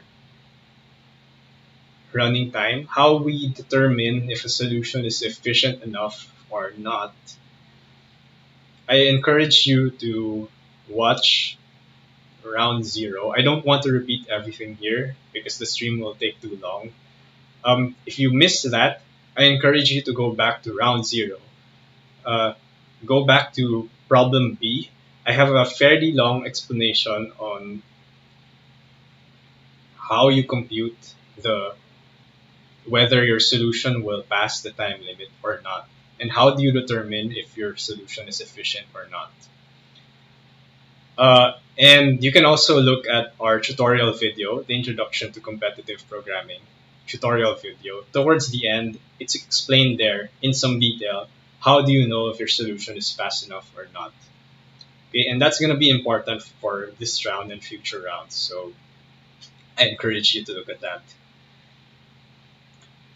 Okay, I think I got disconnected from the chat. So if I missed a few questions, I'm sorry. Let me look at that now.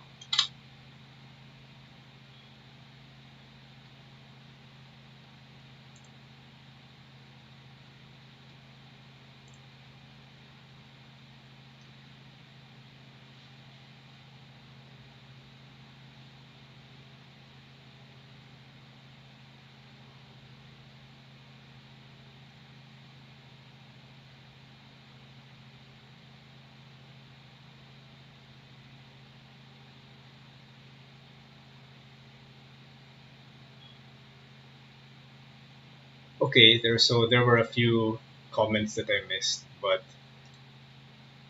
no questions. So good.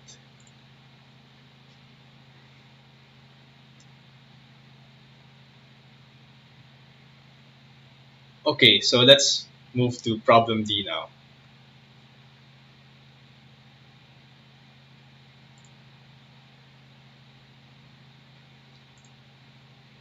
So what's problem D about?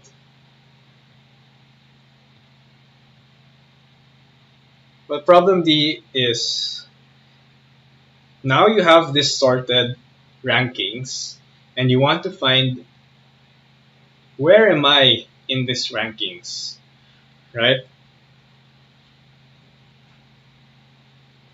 So I hope everyone understood the problem. So the question is,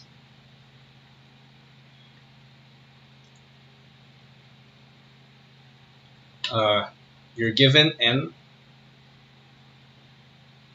contestant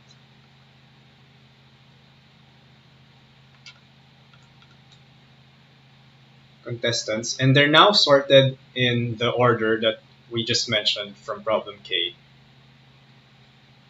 Okay, and then you're given few questions, right? And each question is of this form.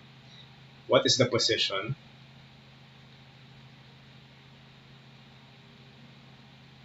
of uh,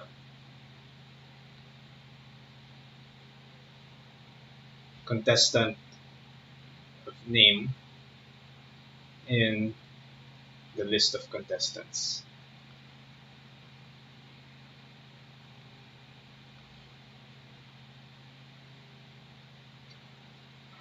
Okay,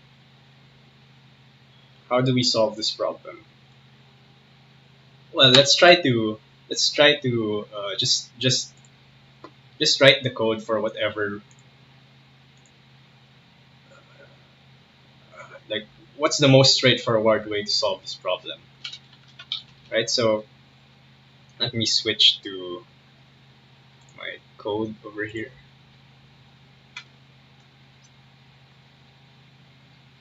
Okay, it seems not that hard, right?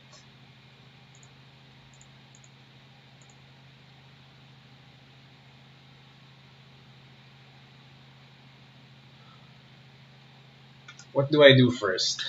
I get the number of contestants, and then I do what I did before.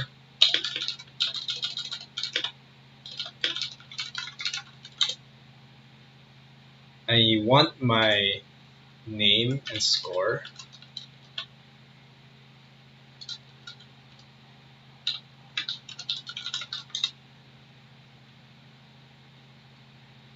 And then I want to save all of them.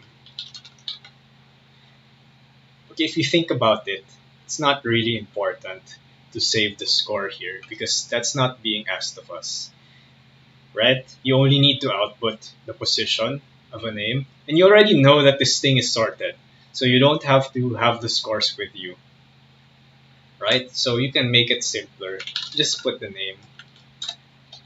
And basically the problem is now you have Q names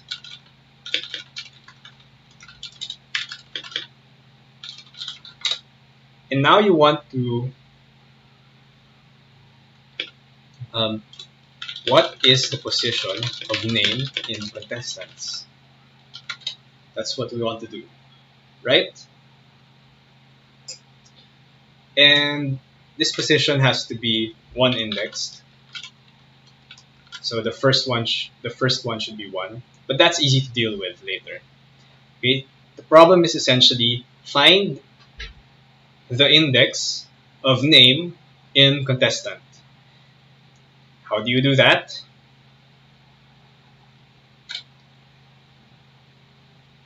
Well, the most straightforward way is to do this.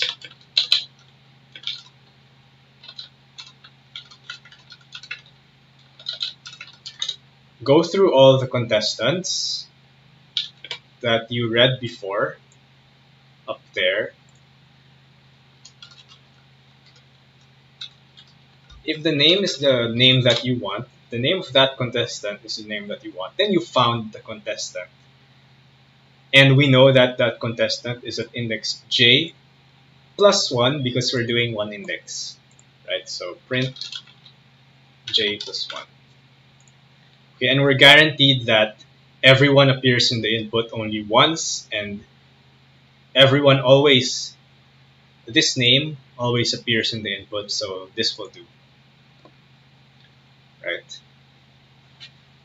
Okay, I'm gonna skip the testing part, but you guys know that you should test.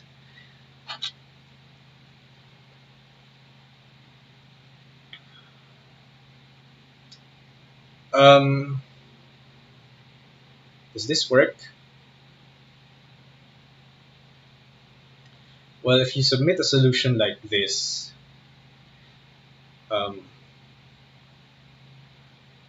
you might have gotten time limit exceeded, right? Why? Time limit exceeded. What does that mean? Okay, it means that your program is too slow. Okay, let's think about it. Okay, actually, let's think about it.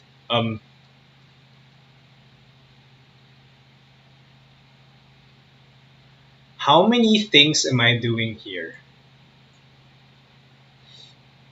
Well, I'm going through a list of n items and checking them one by one. So this is actually roughly n operations.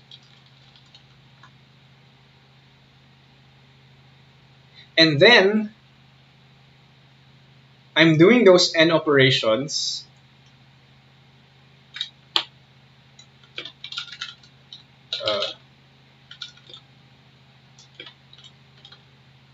q times. So in total, I'm doing roughly q times n operations. At least. There's actually more here because when I try to compare a string with another string, in the worst case, what can happen here is you take, like, how does Python compare strings? It's going to check the first letters. It's exactly what I talked about earlier, right? To know if one string comes before the next in alphabetical order, it's going to compare the first letters. If they're not equal, then you know who comes first. If they're equal, then you check the next letter. And then you know who comes first if they're not equal. Otherwise, you move on, check the next, and so on, right?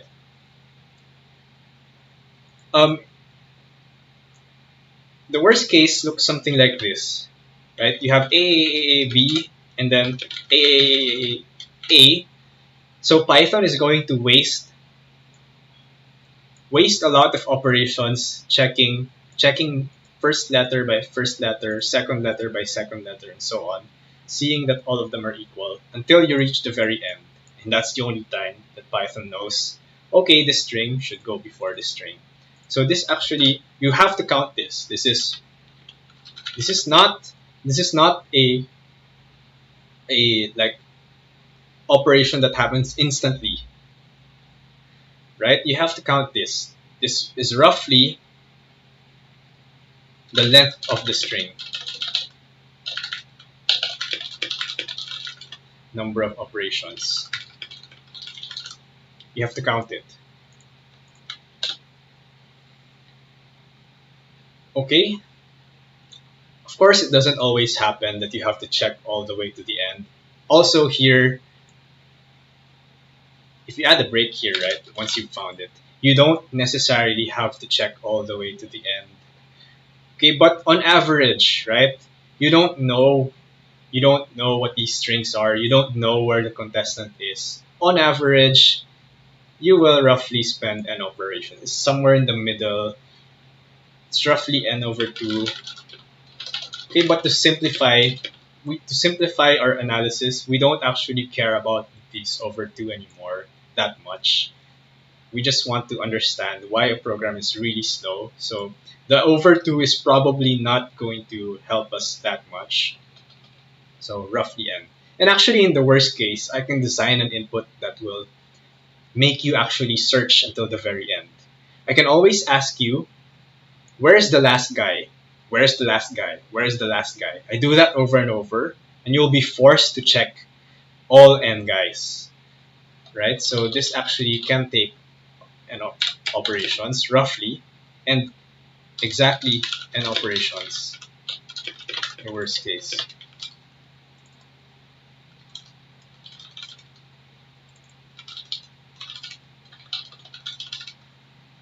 Okay, so if this is about n operations and this is about number of strings operations, then this is roughly n times length of the strings operations.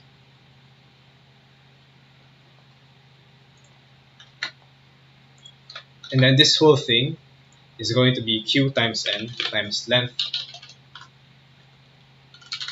of strings operations.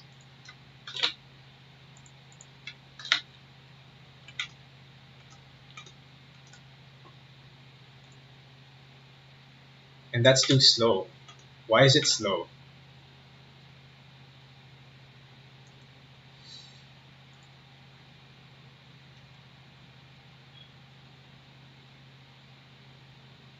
Oh, I actually used the letter S in my problem, so let me use that. Well, if you open the problem, you'll see that S is, let me switch here. So what did we say?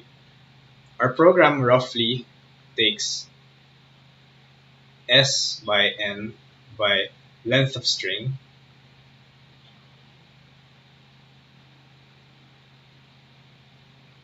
operations.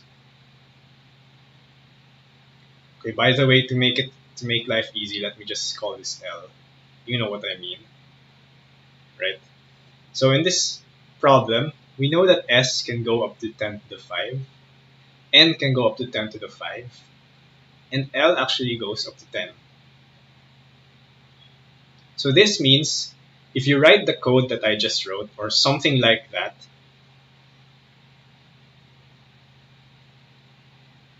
number of operations that you need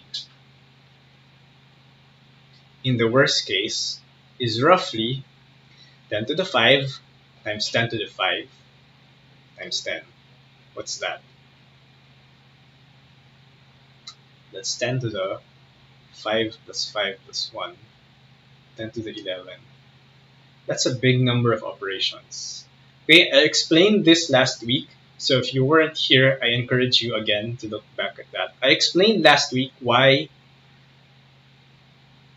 you can do 10 to the 7 operations per second in Python. Okay, so if you're expecting this program to take 10 to the 11 operations, and you can only do 10 to the 7 operations per second, what's going to happen? How many seconds do you need to finish the program? Well, 10 to the 11 divided by 10 to the 7, right?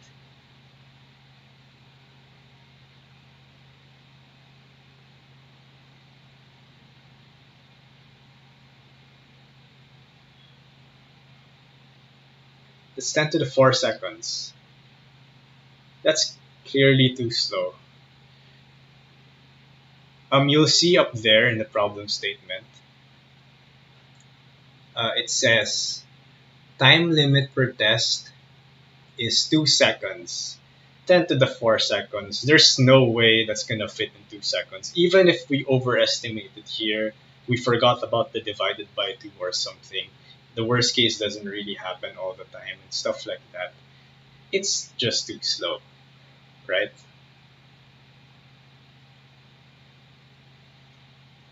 Okay, so if you don't understand what I'm talking about, again, look at last week's video. So that's clearly not going to work. By the way, to make our lives easier, we usually write it like this. We say big O, S, and L. This is the running time of our program. Okay, if you see the symbol, that just means okay, this program roughly takes S times N times L operations, where S, N, and L are variables depending on the input size, right? Like obviously, your program is going to take some time proportional to what the input is, right?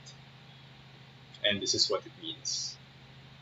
Okay, roughly S times N times L operations is what you need.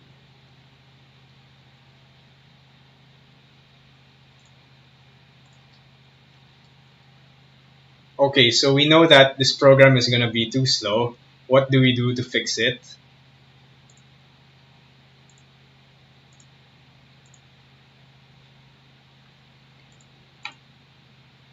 Okay, if you know enough Python, you or Java or C++ or whatever, there's probably a function in there in your programming language like this.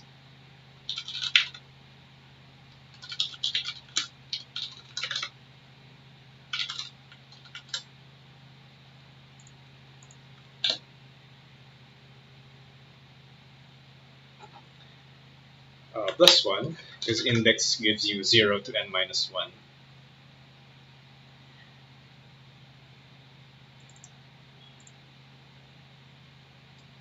Okay, and you might think, oh, this solves the problem because this is now just a single operation. Well, you're wrong if you think that way. Because under this, like behind the scenes, under the hood, this index function, or in C++ find, or Java I think has something similar. If you call this function, it's actually going to do exactly the same thing that we wrote earlier. It's going to run this loop one by one. And it actually doesn't make your program faster. Okay, it just makes your program faster to type, but it's not faster to run by that much. Okay, so that doesn't solve the problem.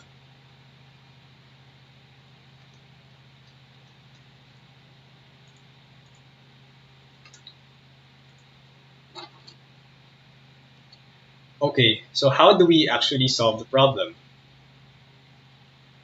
Well,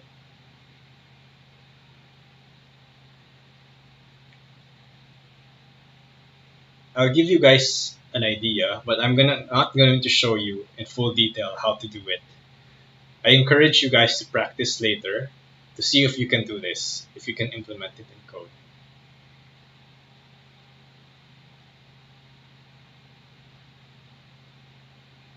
Here's the idea.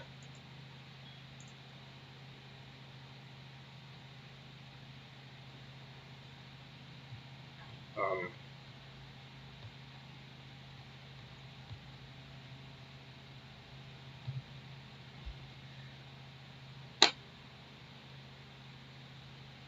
let me switch over to here.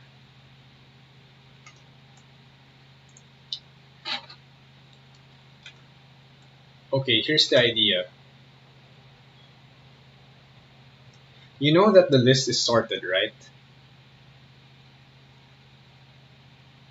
It probably helps you. If you're trying, okay, in real life, like if you're trying to find something and your room is messy, well, you don't know where it is. You just have to look everywhere. And there's probably nothing better you can do. Just look everywhere. It's gonna be slow. But if you keep your room organized, then you know in real life that you can more easily find things, right? Exactly the same thing is happening here. If your information is sorted in some way, that makes it easier for you to search for things.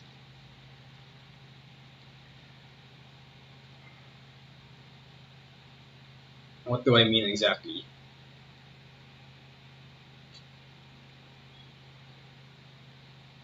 Okay, there's actually at least two different ways you can do. You you can solve this problem. Okay, the first one, here's the idea. Okay, you know that these guys are sorted. A, B, C, and so on. You know that these guys are sorted, and then you encounter a string.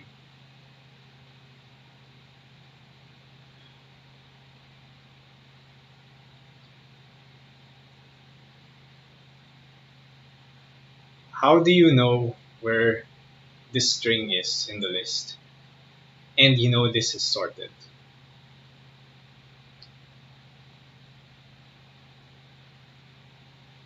Okay, I'm gonna do something different.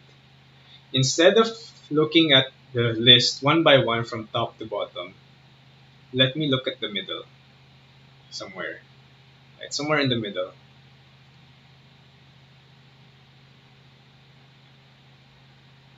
Okay, exactly in the middle maybe. Okay. If Abba happens to be there exactly in the middle, then I'm done, right? Yay. But I'm not gonna be that lucky all the time, right? Most probably Abba's not gonna be there in the middle. But what do I know? Let's say the thing in the middle is Bobby, right?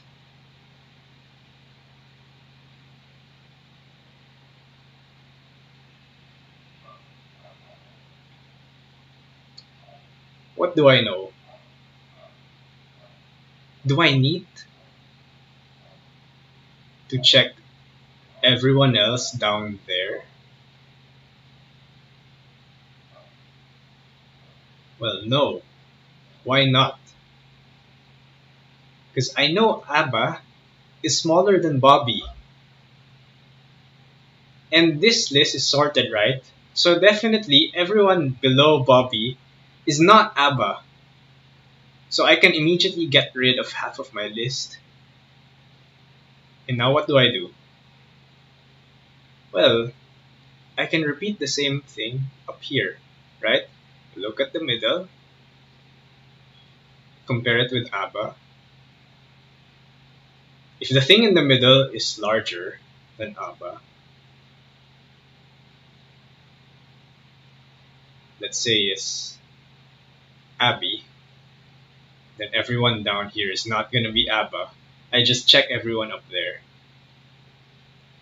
On the other hand, if the thing here is smaller than Abba, let's say Abba with an A, right? This is smaller than Abba. Then everyone up there is not going to be Abba. I check down here. And I keep repeating that, right? Why is this better than checking one by one? Well, when you're checking one by one, what's happening? You're eliminating, at every step, you're eliminating only one option at the time. Okay, if you check from top to bottom, you say, oh, is this ABBA? No. Eliminate one choice. Is this ABBA? No. Eliminate one choice. Is this ABBA? No. Eliminate one choice. That's slow. If you do it this way, what's happening? You check the middle, and then in one step, you eliminate half of the list, right? You don't eliminate one by one. You know exactly, okay, half of these guys are useless. I don't have to look at them. And then you check the next one. half of the remaining are useless. I don't check. And if you think about it, subtracting 1 by 1, you have n and you subtract 1 by 1, you need n steps for that, right? Roughly. That's gonna take a while. But if you're getting rid of half of the list at every step and you do this repeatedly, well, you're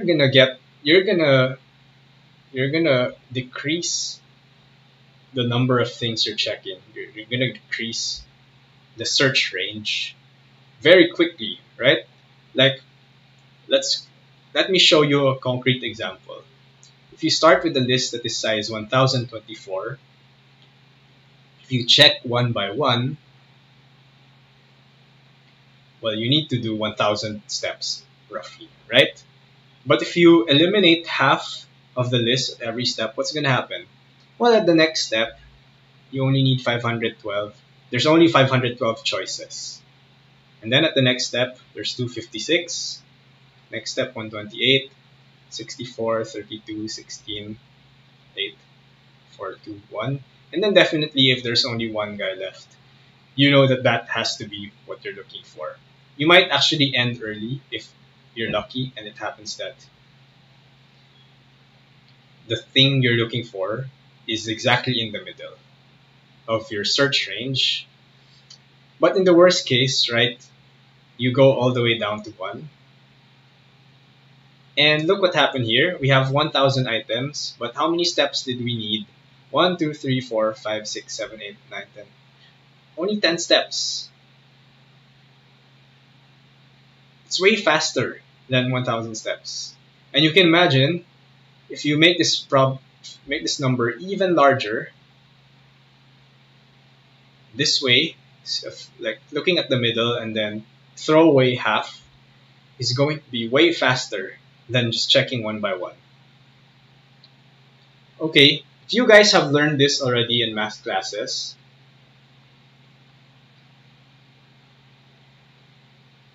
more precisely, the number of steps you need in the worst case, if your size is n, is log base 2 of n. Right? This is the definition of log, right? Log is how many times do you have to divide the number by this base repeatedly so that you reach 1, right? It's also the exponent that you raise this to reach n. That's the same thing in reverse, right? The exponent that you raise this to reach n is the number of times you divide n by 2 repeatedly by this base until you reach the base. Okay, and this log thing is very good in computer science because log of large numbers are small. To give you an idea, log base 2 of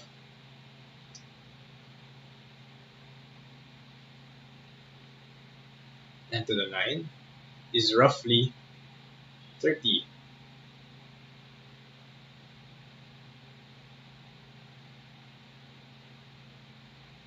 Log base 2 of 10 to the 18 is roughly 60. Okay, so yeah, compare n and log base 2 of n. Log base 2 of n, man, that's really fast.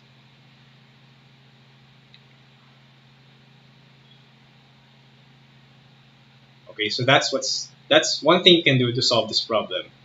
Okay, if you do this, you bring down your solution to s times log base 2 of n times the length of the string. Okay, and you can go ahead and compute this as home. I'll leave it to you for homework. Why is this good? Why is 10 to the 7 small enough? Is this smaller than or roughly within 10 to the 7 so that this actually passes? Right, so that's one thing you can do.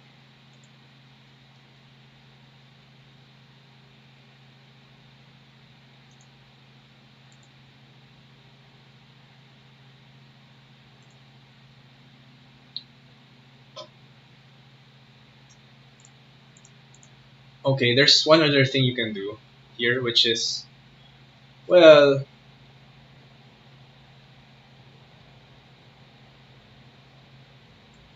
let me just show it in code.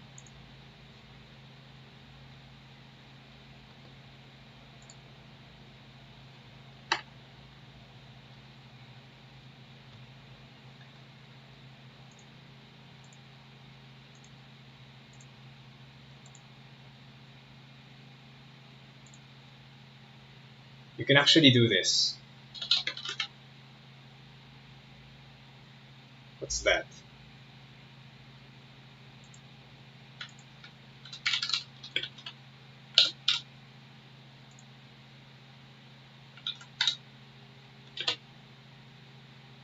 This is what's called a dictionary in Python.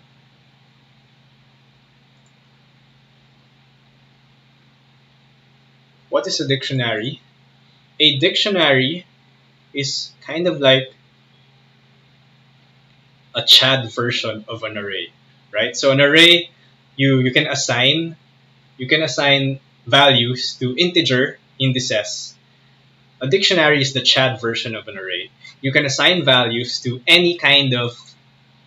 almost any kind of value. Um, with some exceptions, but I'm not going to talk about that today. Basically, you can assign strings. You can use strings as indices if you have a dictionary. You can use numbers as well. I believe you can use tuples in Python. Okay, anyway, a dictionary, like the name suggests, is a way for you to match words to definitions, where word can be like basically any type you can imagine with some restrictions, but I'm not going to talk about that today. And you map it to any value. How do you use that? Well, down here, you can just say print contestant's name, okay, plus 1. Okay, why is this suddenly much better than this one? Okay, it seems like they're doing the same thing, right? Why is this suddenly better? Well, the thing is, a dictionary does something smart behind the scenes. What it's going to do is convert name to a number first, to a number like this dictionary. What it's actually going to do is create a list of size, let's say 1,000, 1,000,000, whatever, a reasonably small number. And then when you say contestant's name, it's actually going to convert name to an integer first. And then use that integer as the index. So behind the scenes, this dictionary thing is actually working like a regular list where you can access items instantly. Okay, but there are some tricks to make this work. Like, how do you make sure no two strings go to the same number and so on? So I can't fully explain here because we don't have enough time how that works. But the idea is like that. Okay, convert this key to an integer and then like basically use it as if you're using a regular list or array. And then down here, because this is basically just a list of array, you spend a little bit of time to convert this string to an integer. This is actually roughly length of string operations. You spend some time to convert this to an integer. And then you can access this guy, the value it's associated with, instantly. Okay, so that works. That will make the solution actually s times length of string without this n, because you don't have to search anymore. Okay, so that's one other way to solve this problem. Okay, in C++, there's an equivalent. You say it's called map in C++, but map works slightly differently. Maybe in a future contest we'll talk about that. But for now, um, it's good to know what your programming language provides to you. And in all three, like most common programming languages that people use in competitive programming, C++, Python, and Java have some version of this that lets you associate strings with any value, and they will work fast. In Java, I believe you use hash map like this.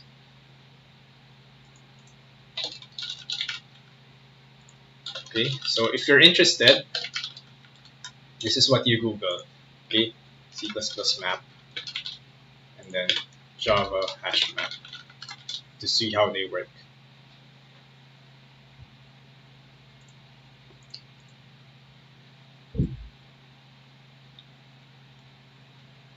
Okay, so that's problem D. Uh, there's one more thing I want to say. There's actually a completely different strategy for tackling the problems K and D, which is, well, since the scores are always only 0, 100, 200, 300, 400, just group everyone by score first. And then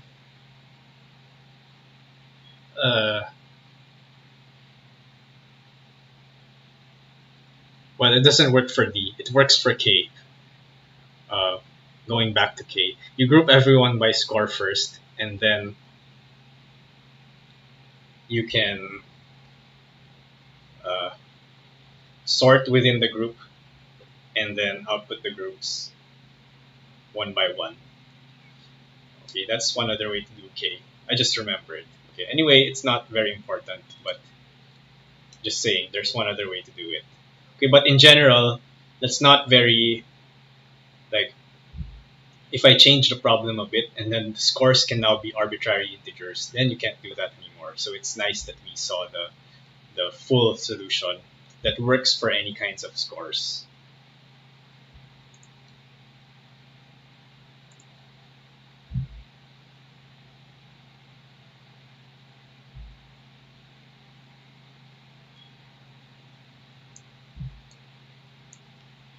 Okay, so I guess that's it for today. If you have any more questions, you can ask them in the chat while there's still time. If not, then we can end the stream. If you still have questions later on, go ahead, just ask them in the Discord server if you're in there. If you're not in there, you can email us. But if you're a high school student, I recommend you to join the Discord server.